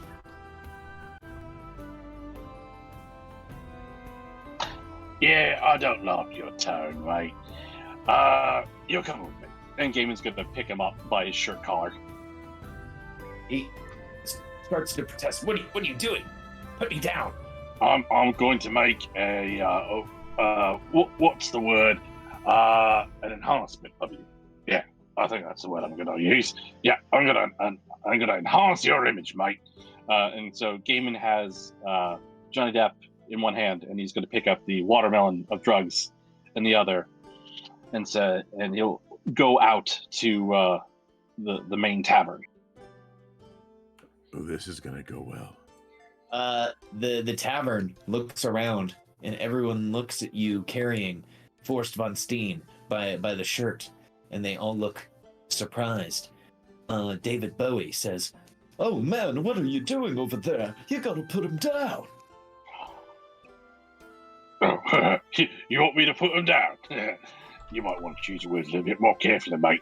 Gaiman's going to jump up on top of the bar, still holding Forrest von Steen, and he's going to clear his throat, and he is going to address everyone in attendance. Right. I may not be the thing, a Brinchander. However, I have sampled this gentleman's wares, and I have found them to be, addictive and, dangerous. And as such, I am now decreeing that this guy ain't allowed at the Mountain Goat no more. He's not to sell drugs in here no more. And if anyone should be caught dealing drugs in here after this bloke's gone, they will be answering to me. And you lot have caught me on a good day. So I'm going to be nice. And I won't do the thing that I think some of my friends are thinking I might do, which is feed this motherfucker this whole big wad of drugs all at once, just to see what the fuck might happen. I thought about it. It's probably not going to be good. So, instead, I'm going to let him off with a warning. And Gaiman is going to trying to remember the cartoon, but he's basically like wind up pitch, like swing Von Steen around and just throw him into the middle of the floor. He makes a loud as he thuds into the ground, and the patrons will kind of like run over to see if he is all right. And he says, "Yeah, it's fine, everyone. It's fine. Don't worry." And I don't even break a sweat on that one. Just think if I actually really applied myself. Now, that said, I'm going to leave. And I'll be back. Lord knows when, but I'll be back. Guarantee it. So, you don't know when I might show up to do a random inspection of things. And if I find any drug dealing in here, I'll just burn the place to the fucking ground and be done with it. So, keep your noses clean. And, have a good day. Von Steen is still coughing on the ground as David Bowie runs closer toward him and goes, "Oh, we gotta get you out of here. We gotta get you into a healer. It looked like you broke all your ribs, boy." And Forrest just goes, No, I just imagine that's Bowie's voice from now on. mm-hmm. Oh, come off. That was just like a love tap. And Gaiman will hop off the walk. Absolutely. The patrons of the bar all staring at Gaiman and you all. And you go get big Telltale Games vibes from They Will Remember This as you all are walking out of the bar. I guess as we're walking out, Lotus will turn around to everyone and say, "Keep in mind that while Gaiman may not be the Thane here, I am, and he speaks," and her eyes just sort of have an ethereal glow to them, "with my authority. Good day," and she turns and walks out.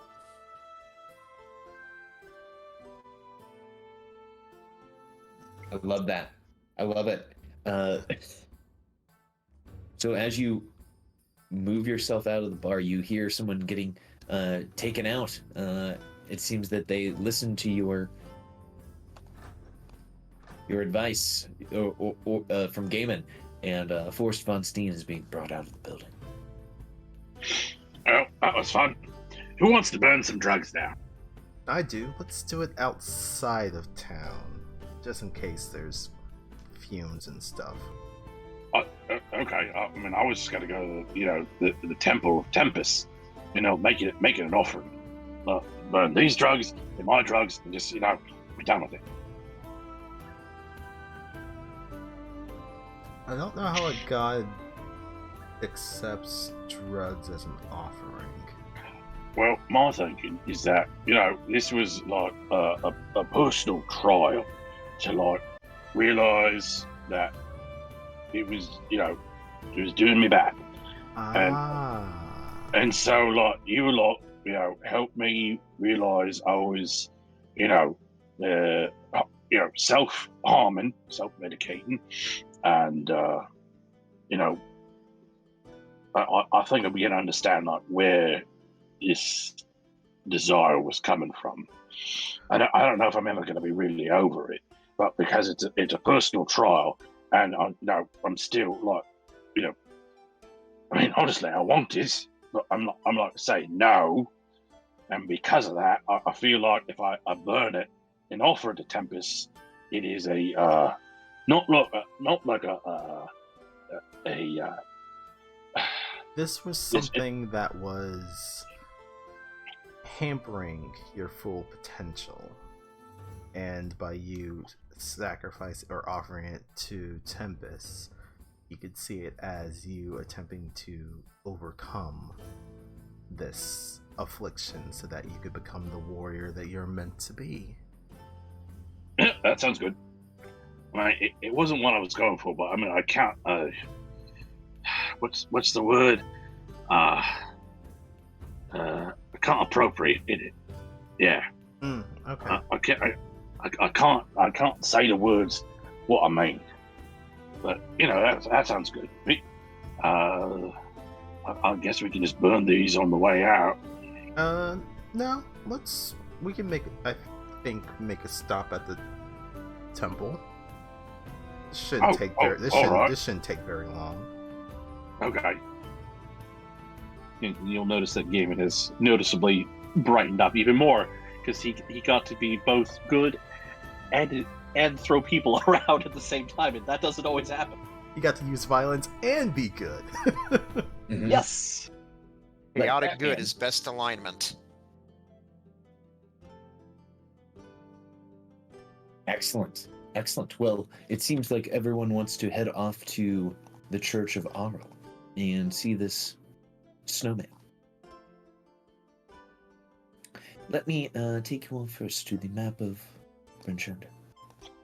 So I'm just walking around with a giant bag of drugs. Mm-hmm. Under one arm. You got a duffel bag full of drugs, and some might say a new danger about you, because what that man said could potentially come true. You will have to deal with the matron next. I mean, would you say that my actions have entered me into a zone of danger? Yes, Kenny Loggins be damned. You're in that danger zone. Danger zone. Move out onto the street of the Bouncy Goat. You can clearly see there are crews working on this statue day and night, as the statue now has a formed body.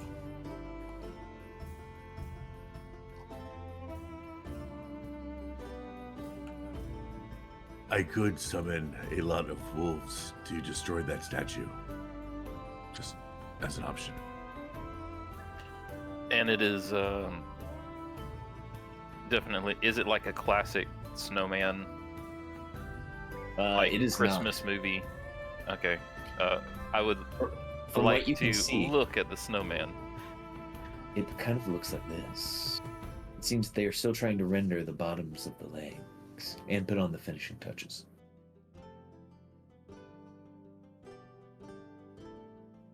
Does one get a sense that once this, snow man, woman is completed, that through magic it will come alive and can be controlled as if like a mech against the opposing Durgar mech that is bearing down on us? Well, I guess there's a supplement that how large is the statue? You would say that it is roughly between 2 and 3 stories tall. Ooh, okay.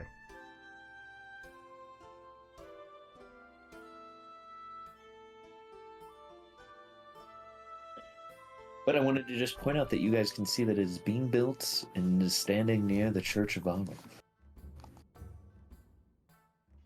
Does it look like there are like Auril priests or acolytes around, kind of like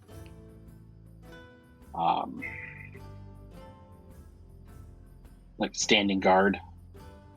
Yes, there are several followers of Auril, just kind of hanging out and making sure that. Oh my gosh, I forget about this every time. When I drop someone on the map, that are wearing a heavy furred cloak.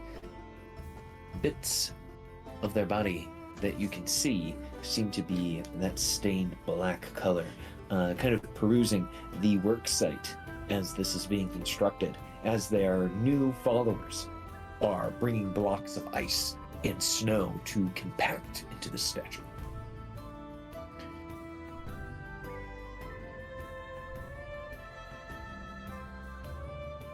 Gaiman will kind of sidle up next to one. He's still got that, giant duffel of drugs under one arm. And he'll say, So, Lord, what's the deal with the thing? We are building a monument to the great Lady Frostkiss, the Frostmaiden. We want to show her the beauty of things frozen in ice, as is her testament.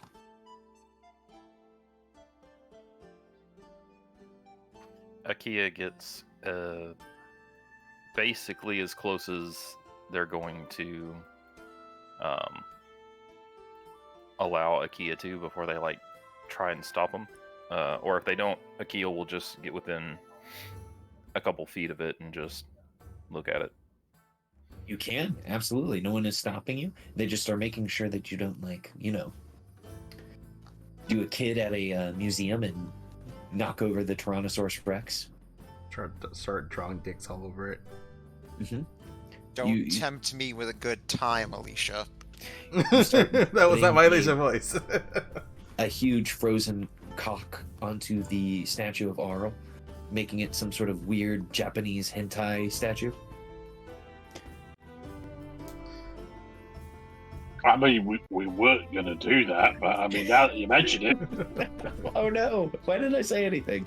The followers seem to be very in tune with making sure that this thing gets built. So much so that no one, Akia, seems to have stopped and said, "Midwinter child," to you.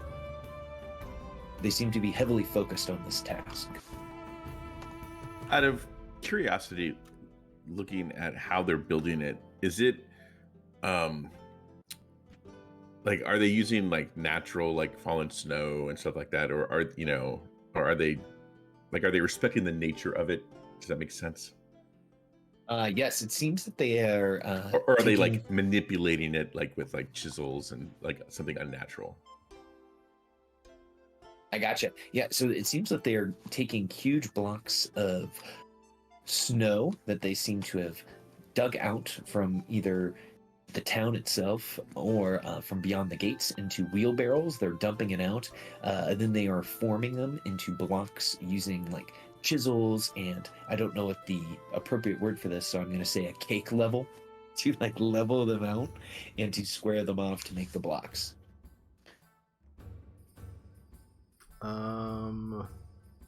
Upon closer inspection of this statue, does it seem like there's any type of symbols or writing that is kind of put into the image? There are several. You see several runes and symbols of the Frostmaiden. You see several words that are written in, if you speak the primordial tongue, you might be able to understand them, but if you don't, it would be very tough to understand what is beyond them. Anything in Druidic? There does not seem to be anything written in Druidic upon it. Anything in Celestial? In Celestial, yes, there are several words written on them in Celestial, giving praise to Auril the Frostmaiden, and to ask her to maintain the beauty of this frozen world by continuing to encase it in ice.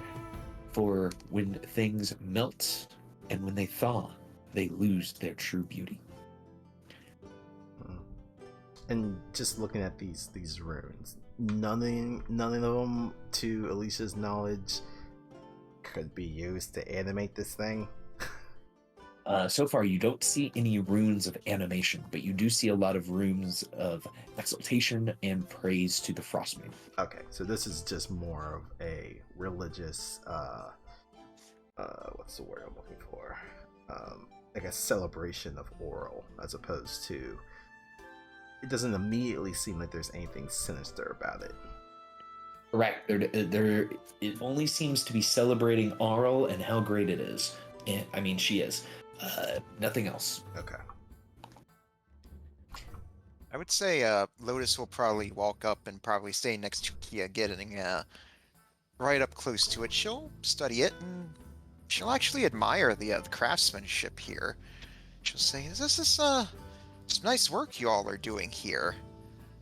And this bit of a wry grin crosses her face, and she says, "So, how much are you all getting paid for doing this?" They say the Church of Auril pays us in ways that cannot be tabulated with an accountant's abacus or by a banker's studious hand. We are paid, and they point to their chests in here. I see. So you're not being paid at all, then? No, we do not receive any gold or anything like that. They look to you guys and they're like, we have to get back to work. And they continue to push past you guys to continue to build their statue. All right. So here's what I would like Lotus to try to do. Just sort of reach over, just to lay a finger on the statue, and use prestidigitation. Play a little prank here, and I just want it to smell like rotten eggs. All right. This is okay. We're gonna go to a battle map now. I mean, if you're going to do that, at least, use subtle spell. So I do not have subtle spell. So as you do the magic words, okay, I'm gonna have to put you guys on this map. Thane and Brinchender arrested for vandalism. More news at 11. I do not have a gigantic token for the big lady yet, so you guys will just have to imagine that there's a big lady here. You won't believe who got arrested.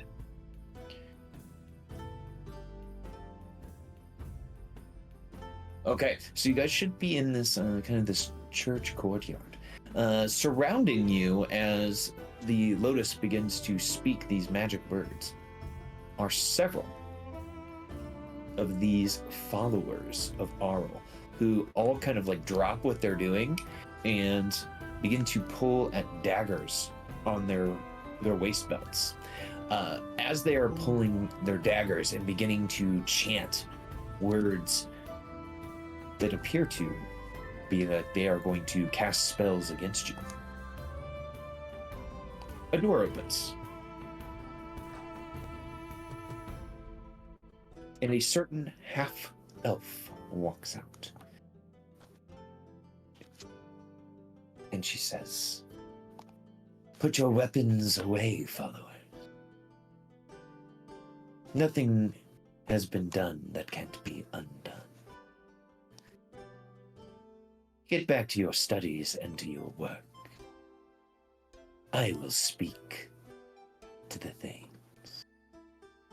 And she will approach as the fearless Auril follower. I'm glad that she didn't get into initiative. Oh my gosh, will approach. I would say probably seeing that look on her face is something that her mother would be basically just like the kid that got caught with their hand in the cookie jar. Mm-hmm. The figure will approach you all and say, "Well, my be, it's been so long since I've seen you all. How have you all been? What do I owe the pleasure of this visit?" Lady Sidrith, and just gives him a nod. Reghed. We could not help but notice the giant effigy your followers are building. Yes, I received a vision in my dreams of a grand statue of Auril the Frostmaiden, and I thought it best to bring that to life. Well, I sometimes have dreams that I am running naked through the wilderness. Doesn't mean I do it. Oh no, you've got to try. I mean, it's amazing. Yeah, if you feel the cold wind on your bits down below, I mean, it's an experience. Really wakes you up. She laughs sorry. a little bit at your joke.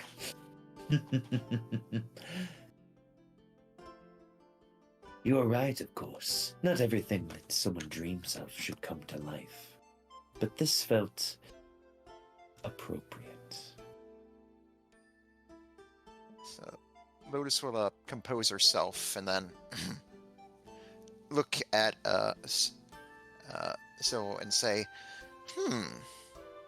So you had this dream that Lady Auril wanted you to have these hardworking people build this for you, but apparently, and she'll say this loud enough so all of them can hear, apparently the Frostmaiden doesn't think you're good enough to pay them a living wage? She looks to you and does a what would they need money for? They have lodging here at the Church of Auril, meals and drink provided for them, advancement within our church, within the children of Auril. What good is gold to them when they have all of that provided?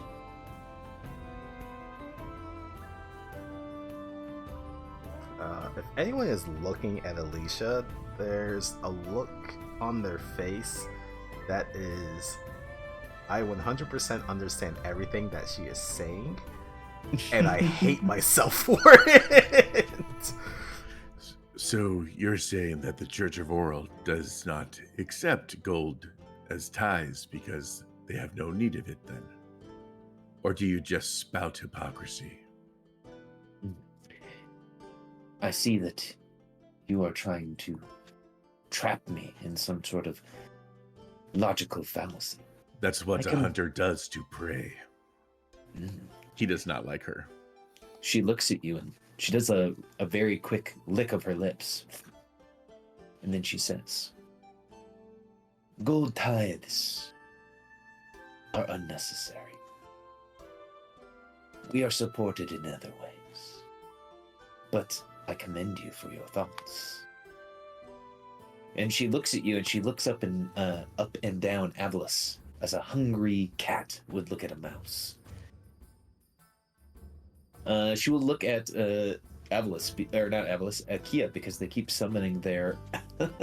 I love that animation, the Kumakyu's entrance animation. I love it.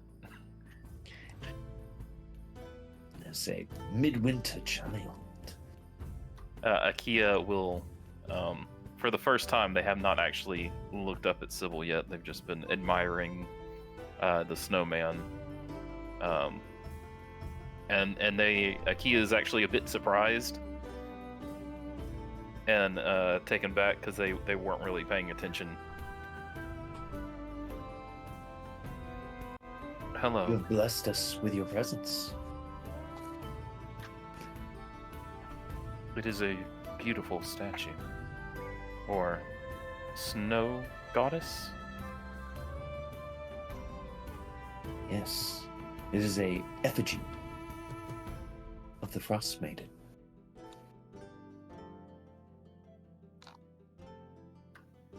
With as much warmth and love as she has for her followers, I am sure. She laughs a bit and she says, You know of the Frostmaiden well, then. Yes, not every follower, not every partitioner of Lady Frostkiss is welcomed into her warm embrace. Those that are chosen, those that do find themselves in it, are blessed beyond belief.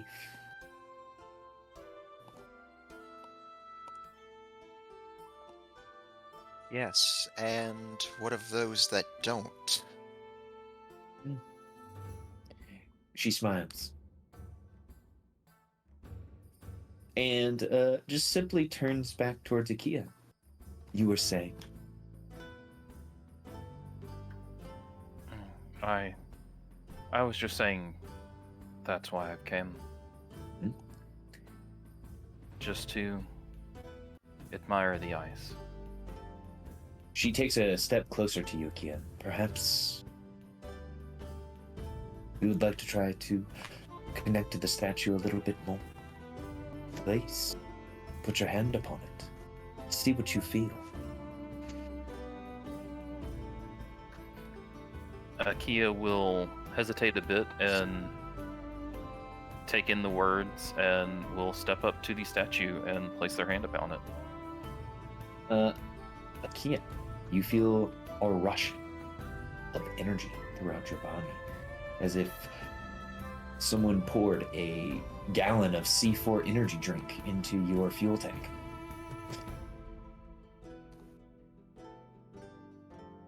The feeling is invigorating. Akia is always a bit conserved with their outward, with their outgoings. Everyone would just see Akia. It looks like they're taking a large, heavy breath, even though they don't actually breathe.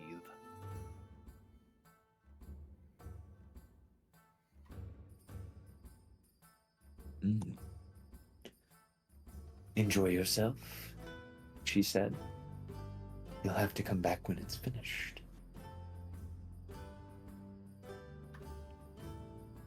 It is beautiful.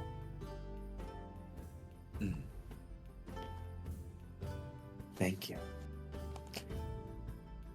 She looks to all of you and says, well, thank you all for your visit. I'm sure that we will cross paths soon.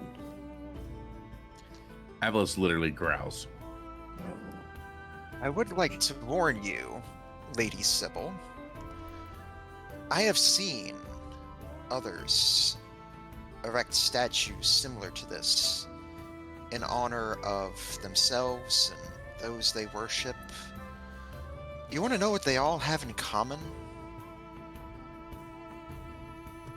He looks to you and says, and what is that? At some point, and sometimes it's sooner rather than later, they all fall.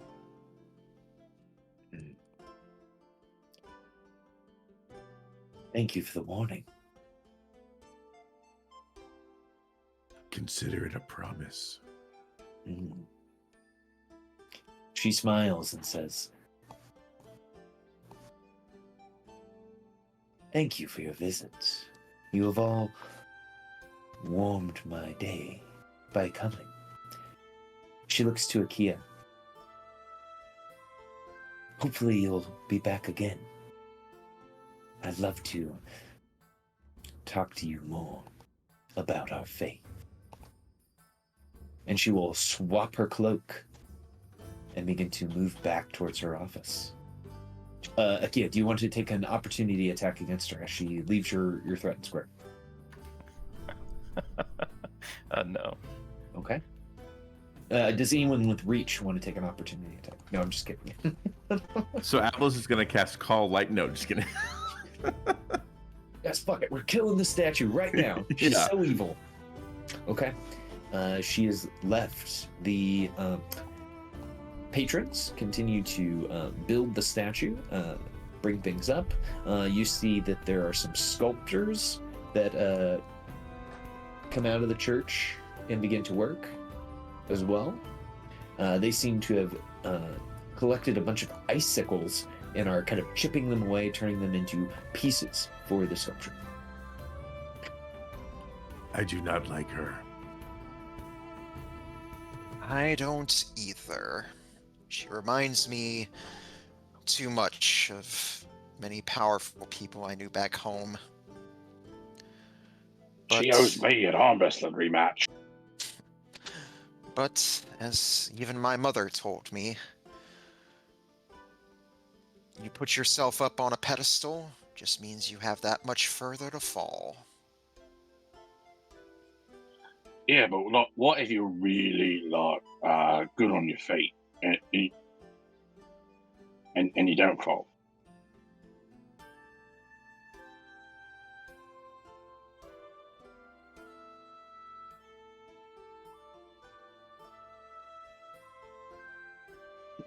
I guess you don't fall then.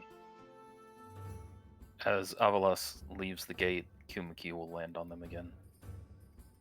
Give him. I don't know if he likes, being pet, but Avalos will try to pet him. The bacon man petting them. They would like that. Being pet by the bacon container. Then yeah, the bacon container will do that.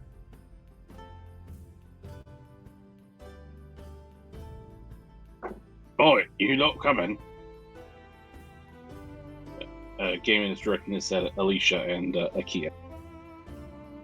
Yes. Alicia's kind of just staring at the statue. Yeah, we got drugs to burn and a fuck off giant, Durgar, war machine to destroy, shit like that. Yeah.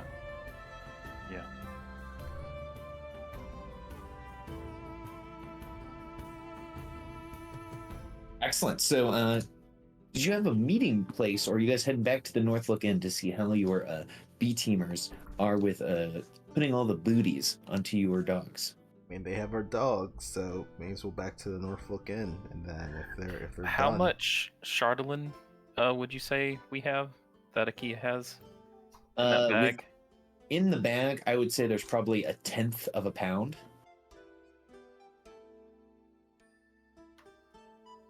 Do you guys think that we could stop to get some more Chardolin? This just isn't a whole lot. Whoa. what for? You're telling me you want more of the thing that can do you harm? Yes. Yeah. Wait, that's like.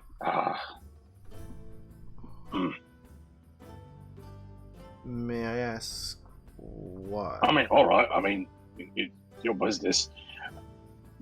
Are we near the Temple of Tempest at all, or is that like in a different direction? The Temple of Auril is kind of closer towards the sheriff's office and the town hall, whereas the Temple of Tempest would be closer to the Hall of the Morning, or excuse me, the House of the Morning Lord. Okay. And I'll activate the Bridge Shander map because you guys have left the Church of Lord.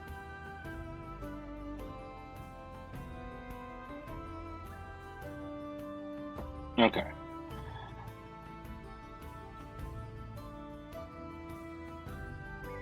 So, heroes, what is the direction you all head to next? Do you go and burn your drugs? What's your moves here? Gaiman would very much like to burn the drugs, but what does the party want to do? I mean, it sounds like that's not going to take very long, so we can do that and then grab our dogs and head out.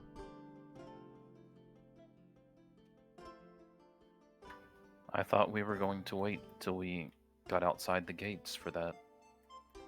I think Gaiman may have made a good point for getting rid of it within the temple. How is the ventilation in the temple? That is a good question, actually. I don't know. Oh, benevolent voice in the sky. How's the ventilation in the temple? I'm going to tell you guys this. It's pretty good because, you know, they've got to be able to clear all of the smoke from fires they have to burn to keep people warm. So you would say it's pretty decent.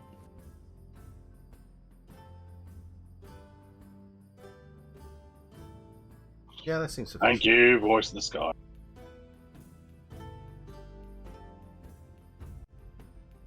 I mean, I could just go by myself. I mean, if everyone else has got stuff to do. I'm actually quite curious about how this would turn out. If you don't mind me watching. Nope.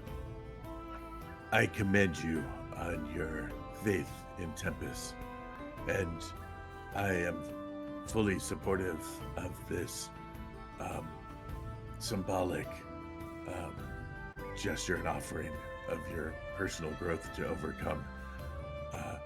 But I feel it is not my place, but I do offer my support in spirit. On the way to the temple, I would like to ritual cast Identify on a piece of candy, just to see if I can learn anything more about it before we burn it. When you said candy, I thought you were literally talking about candy, but you're talking about shadowy. No, I'm talking about the drugs. Oh, the hag crystal. Oh. Okay. Yes, I think Gaiman has referred to it as candy. But convenient how they sound similar. So casting Identify upon it. Number one, you learn that it is magical. Number two, it doesn't seem to have any specific spells cast upon it. Number three, you do seem to feel that you know the ingredients that make it up.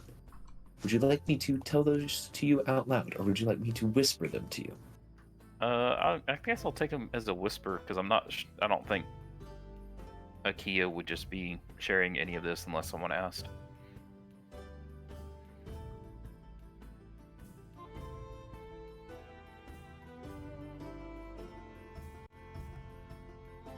And whispered. This is now Rime of the Breaking Bad. I love the Breaking Bad indeed. Jesse, we need a cook.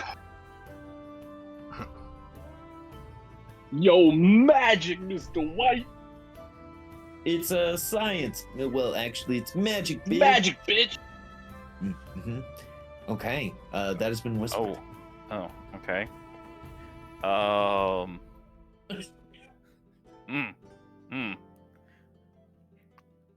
I think Akia would react to that, and I'm trying to think how would Akia react to that.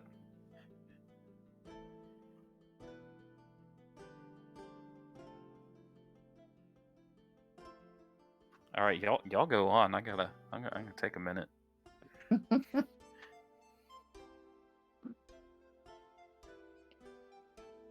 Well, as you head to reclaim your dogs, you see that Cooper, Icewind Dale, Blarton, Berry Bush, or Red the Berry Bush, excuse me, have all succeeded in getting all of your dogs to wear the booties of speed. I assume Watto is smart enough to realize that being a cat, he should not try to do this sort of thing. Oh, absolutely. He's supervising, the best role that you can have in this type of job. So these booties come in a set of 4. Well, all 4 booties are affixed to the feet of a dog or similar creature. The dog's speed increases by 30 feet. They are now very fast as they wear their booties. Well, now Wolf Avalis wants a pair. All the other kids Oh. have Jordans. Why can't I have Jordans? Exactly. But I want a home burger. If you would like a pair of booties, he will give you No, a pair of booties. it's okay. When you all approach, your BT members have them all suited up and ready, and Cooper, taking the initiative, will say, "Oh, is it time to go? I'm so excited to see the mechanical marvels that was promised.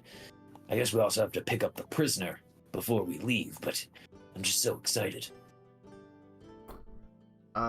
We know that we have to leave out of the southwest gate.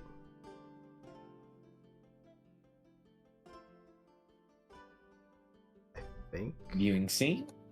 So, to leave, yes, you would need to travel out of the southwest gate. Okay. We can probably just say for them to meet us there. While we take care of something real quick. And we also have to pick up the prisoner, so give us like half an hour or so.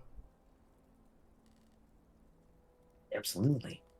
Cooper will say, and we'll be traveling most of, a little bit of the journey, at least, in the light. Perfect.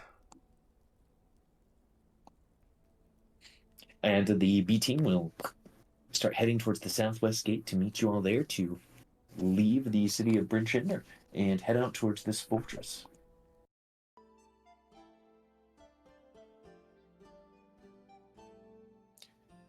I would say as we're making our way there, I would walk beside Alicia and say, like, Alicia, are you all right?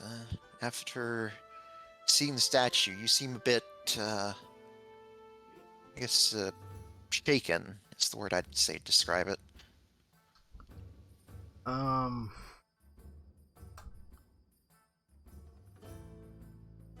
One of the things that Lathander teaches us to appreciate are the arts.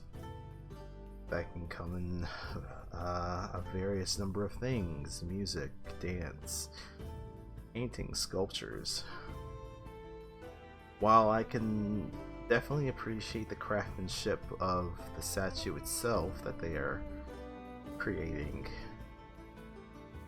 I just, and I guess this is indicative of Lady Frostkiss herself, but I just didn't feel any warmth from it. So I wasn't really sure how to feel by looking at it.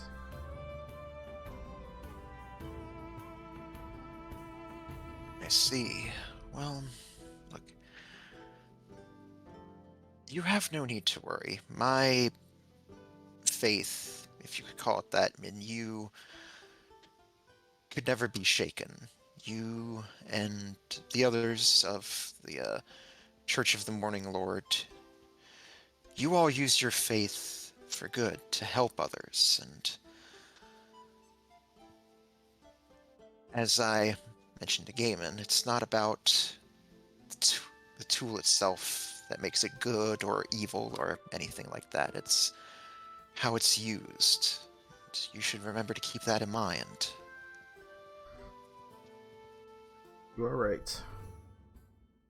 There have been a few times that I've seen others that have been granted gifts of the divine and have used it for other purposes. So your words do ring true. Besides, think of it this way. All it takes is one. You know, our words could get to just one of them, and... well, if you remember spring, even the smallest seed can grow into a mighty tree, if given the right environment.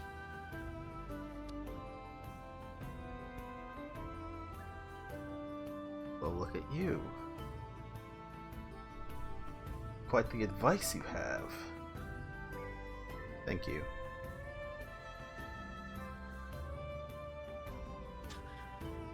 Well, let's see how our prisoner's been faring.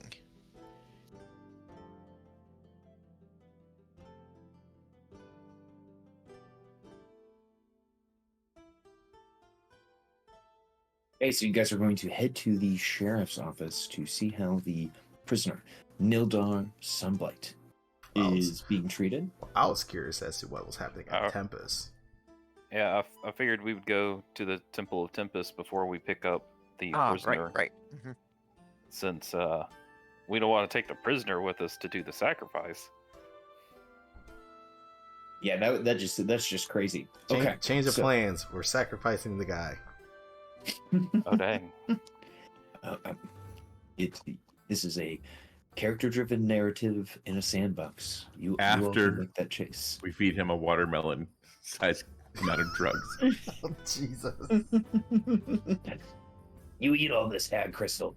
Oh, all right. Why not? Yeah, experiment first, then religious ceremony. Okay. Well, you find yourselves in front of the doors of the Order of the Broken Blade. We'll say all of this walking and talking put you guys around 11 a.m. They would welcome you inside. The head priest of the Order of the Broken Blade would say to Galen, "Oh, well, welcome back. We didn't expect you back so soon. Welcome, and you've brought other warriors of the light here with you. Welcome, everyone, to the Order of the Broken Blade." Just give a nod. The priest of Tempest will ask you all, "So, what brings you back to, well, the Church of Tempest?"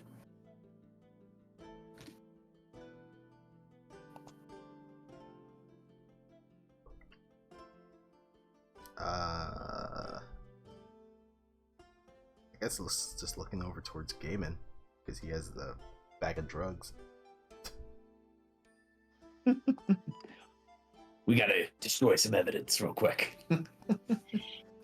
Yes, we've done this before. Take it out back. Mm-hmm. Yeah, after Gaiman's gotten some guidance from the head priest, he will, I guess, get some ceremonial oil or something, douse the drugs, and light them off using his whip. Everard, the head priest, will say, "Gaiman, Tempest honors those who take action. You are taking action. Go with God, and he'll give you a warrior's nod and allow you to do what you need to do." All right, cool. Serious question: is that what we do? Look, if we're saying something like another, we say, go with God or go with Tempest or Tempest bless you or whatnot. I know other people have deities that they worship, and I'm just trying to understand the lingo. Well, Tempest has a dogma for us all to follow. Be fearless. Never turn away from a fight, and obey the rules of war.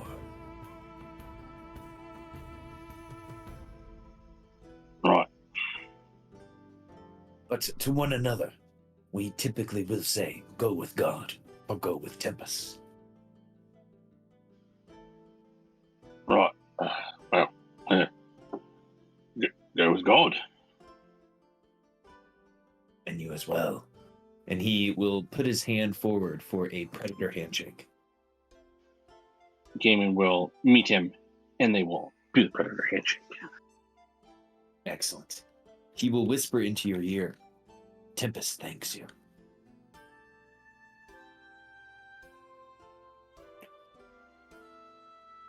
And he will allow you to do your thing. All right, awesome. So everyone, we get the scene of what everyone has been wanting for a long time. A duffel bag containing a watermelon-sized amount of hag crystal being set ablaze by Gaiman's fiery whip. Plus the rest of his stash that's going up in flames too. As it burns, everyone, you see something malignant in the smoke.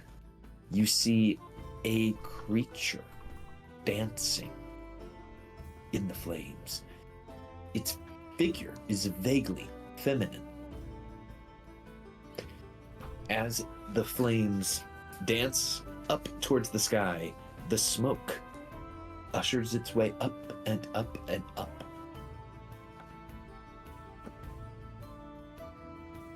You can't shake the feeling that you heard laughter coming from it as it made its way to the sky.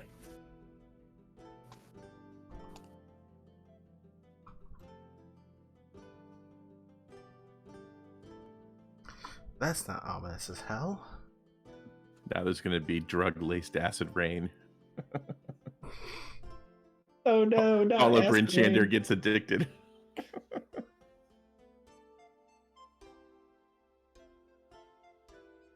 The smog slowly dissipates. The fire doesn't burn for long, as it seems that the hand crystal is quite, well, vulnerable to this type of treatment. As the last of it burns to ashes, heroes, tell me, what do you do? You said that we saw a creature in the flames. Is it like identifiable by any chance? Oh yeah, you could definitely give me a check your scouter on this one and tell me what I would say Arcana and or religion would tell you more about what you're seeing. I will do. Based on the ingredients, Akia was very interested in watching this stuff burn. Can I join that Arcana check? Yeah, absolutely. I can give you advantage, or do you want to roll separately? What type of check are you doing? I can do Arcana as well, or religion. Okay. I guess we might learn different things from an Arcana or a religion check, so I'll do religion then. I'll do Arcana.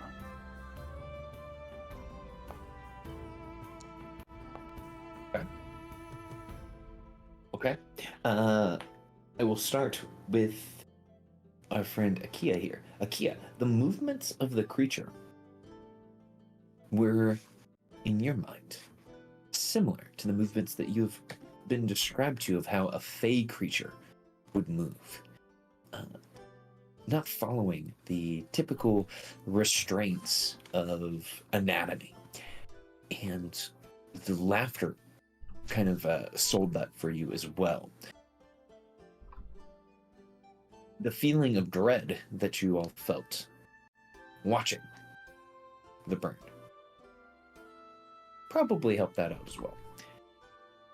Alicia, as you saw this image, do you remember your schooling when you were becoming a cleric of Lothander, and a certain type of creature was brought up quite often? That creature is an Annis hag. Those that haunt and stalk the mountainous regions of the world.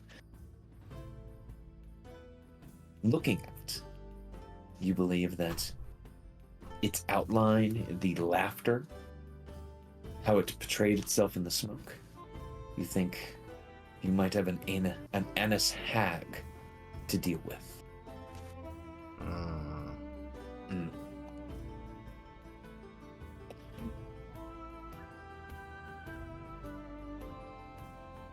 that definitely gives a little bit more information as to what you learned previously about this material.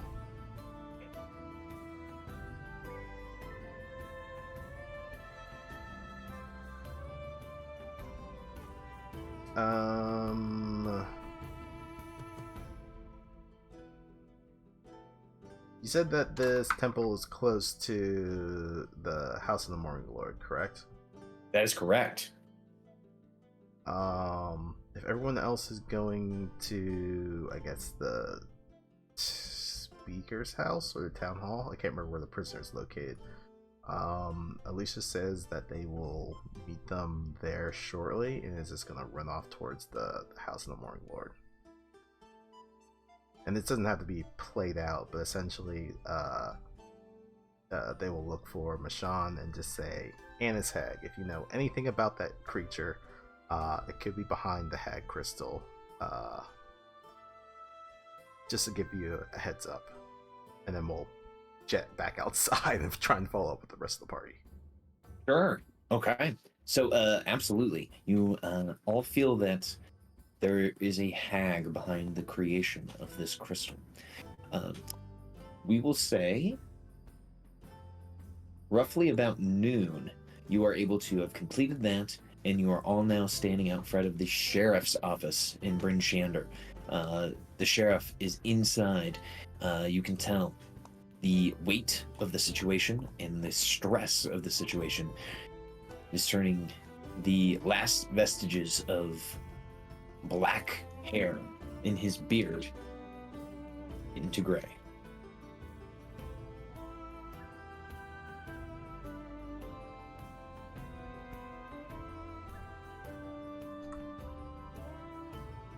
Noticing that you are all standing outside, Markham will welcome you all in.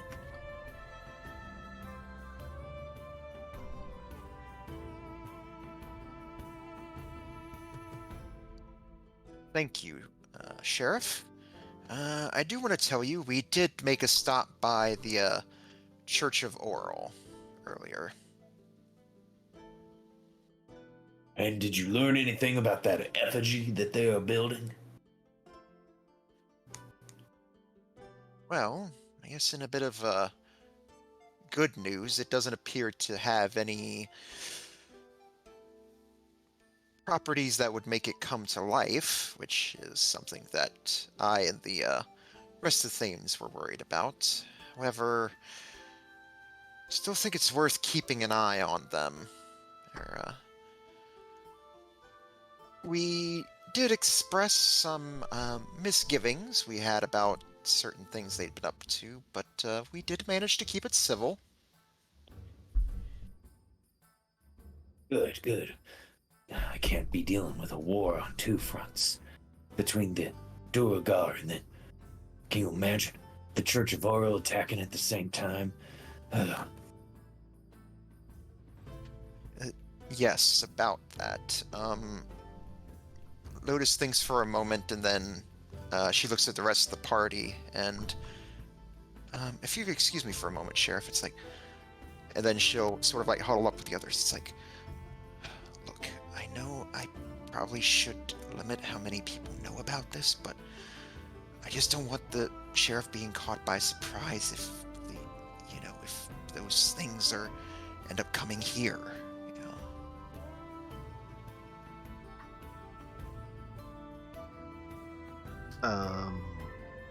Sorry, which things in particular?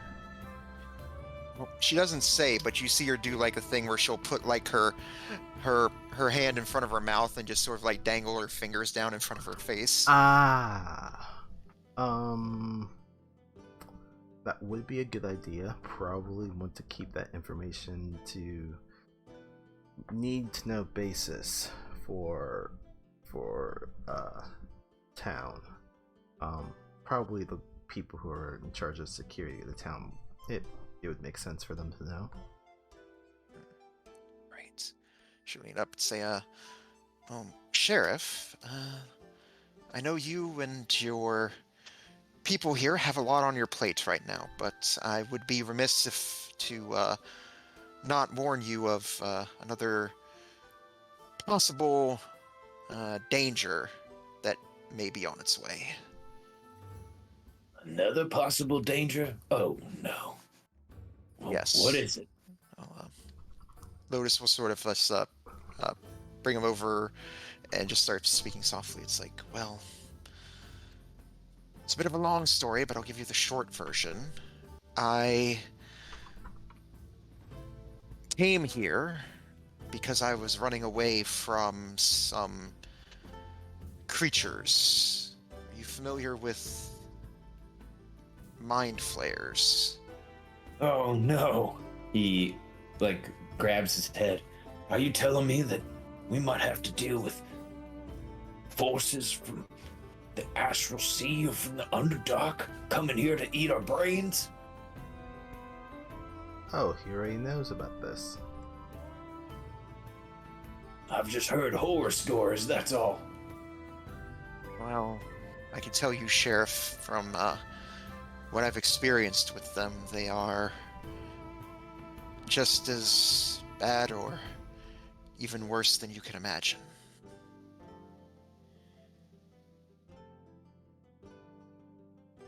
Oh, I'm sorry that happened to you, but man, I don't know if I can take another faction or evil force that I have to be aware of. I know, and as I said, I know you and everyone else here is dealing with quite a bit right now, but I do feel somewhat guilty. I feel, because I came here, that I may have brought them with me, and as such, not just that, but my responsibility is Thane. I will do what I can to stop them, and you have my word on that.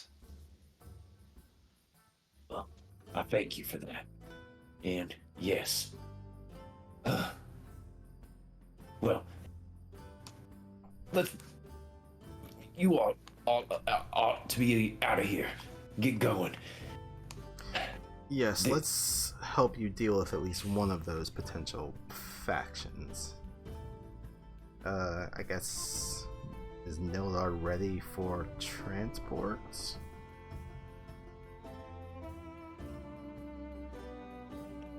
He nods. Yes.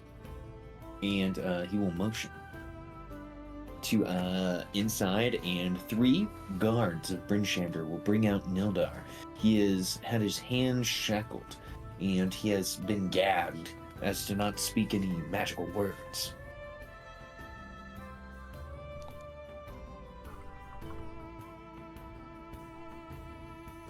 He is your prisoner now.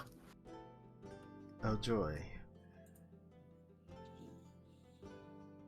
I would offer to cast Hold Person, but it only lasts like a minute, so... Nildar will look to you all with anger and bitterness in his eye. But he steps forward to be transported by you all.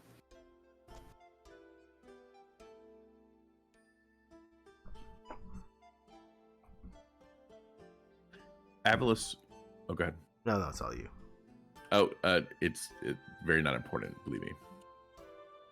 No, I was just kind of thinking, what are we specifically doing with Nildar? Because it's not like we're transporting him to like Rebel's End or something. Are we just? Rebel's End is in Icewind Dale. Are you guys gonna make a quick stop? Wait, that's the prison from the movie? Yeah. Yeah. That's awesome. I mean, fun fact: they actually built Rebel's End specifically for the movie, and then inserted it into the campaign. Mm-hmm. It wasn't actually a location that was part of this region. I love it. Oh, go ahead. I believe that at some point in last session, Akia said that if we take Nildar with us, and they truly believe that we don't stand a chance of defeating their father, then they might as well lead us to their father. Mm-hmm. And I think everyone was sort of like, yeah, sure. And I think that's how we ended up deciding to take Nildar with us. Okay.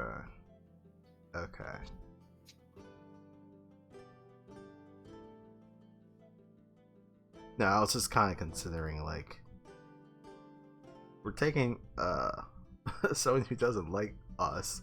If something were to happen and he gets free, either he tries and books it, or he just joins in the force that's attacking us. That's just another problem to deal with. But then I guess we can just play executioner at that point. That's just my thoughts out of character. But now I'm fine with it. I was just very curious as to why we were bringing him. Also, keep your enemies closer. Yeah, true. I think the idea was also that we figured like leaving him here would just make the sheriff and everyone else here an easy target for someone trying to bust him out. Gotcha. And if he's no longer here, that doesn't really give them as much of motivation. Okay. If I can, while everyone is getting things settled, Avalos will ritually cast Speak with Animals and talk to Zenith, tell him about the prisoner, also introduce him to QMQ, that he's one of us, or it's one of ours, and apologize for the booties, but tell him that it will make him go much faster. I have come to accept the booties. I did not like them at first, but they make me feel comfortable, and they hold my feet nicely. And they look quite, as Alicia might say, fashionable. Agreed. I do hope that, well, my time spent with them will be fun and, useful. I also hope that my time will be short wearing the booties. I will see what we can do, but in the meantime, we will need to make haste to the south. I'm sorry that you are, but you must carry a prisoner. And he kind of motions to the Duergar, so Zenith can recognize it by smell. Also, this, and he motions to Kimikyu, who I assume is on his shoulder, is a friend. And he gives a piece of pocket bacon to Kimikyu and a piece of pocket bacon to Zenith.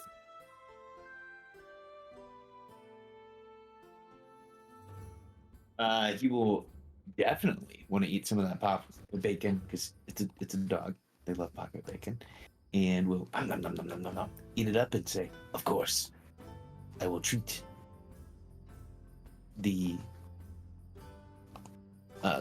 this new ally as I do the other companions, including the bush." Yes, friend, not food. You are not to eat or attempt to eat this one, nor the large blue cat. And definitely do not relieve yourself on Red.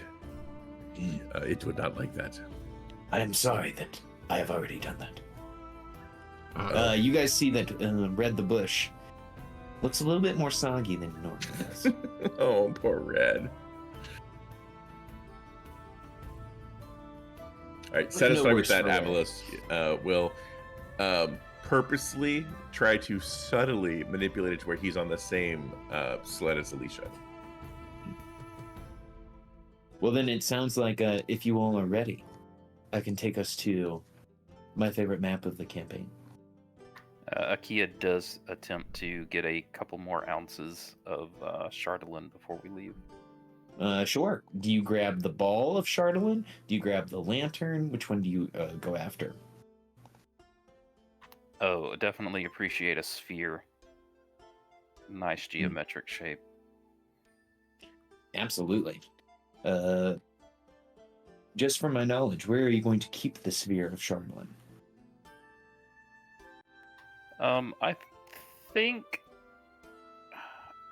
I think they'll take Alicia's suggestion to get a lead box to store it in. Okay.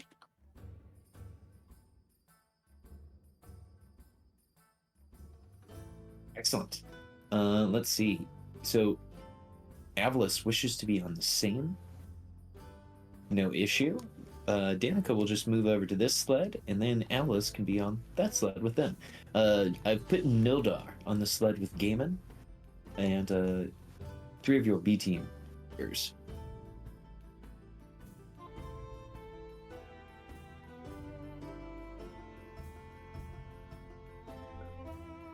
So, as you begin to push off into the wilds of Icewind Dale from the southwest gate, you are all heading. Oh, Danica wouldn't even be here because she is staying in Bernchana. Towards the fortress of Zardarok Sunblight to discover and stop this threat on the Dale. Can I druidcraft to predict what the weather will be for our journey? Oh, absolutely. Most powerful spell in the game. Right? Weather prediction. Yeah. I mean, honestly, it actually is useful in that regard when, knowing. I mean, we did have that blizzard, yeah. Yeah, knowing a was fucking coming. blizzard's going to be coming in the next 24 hours.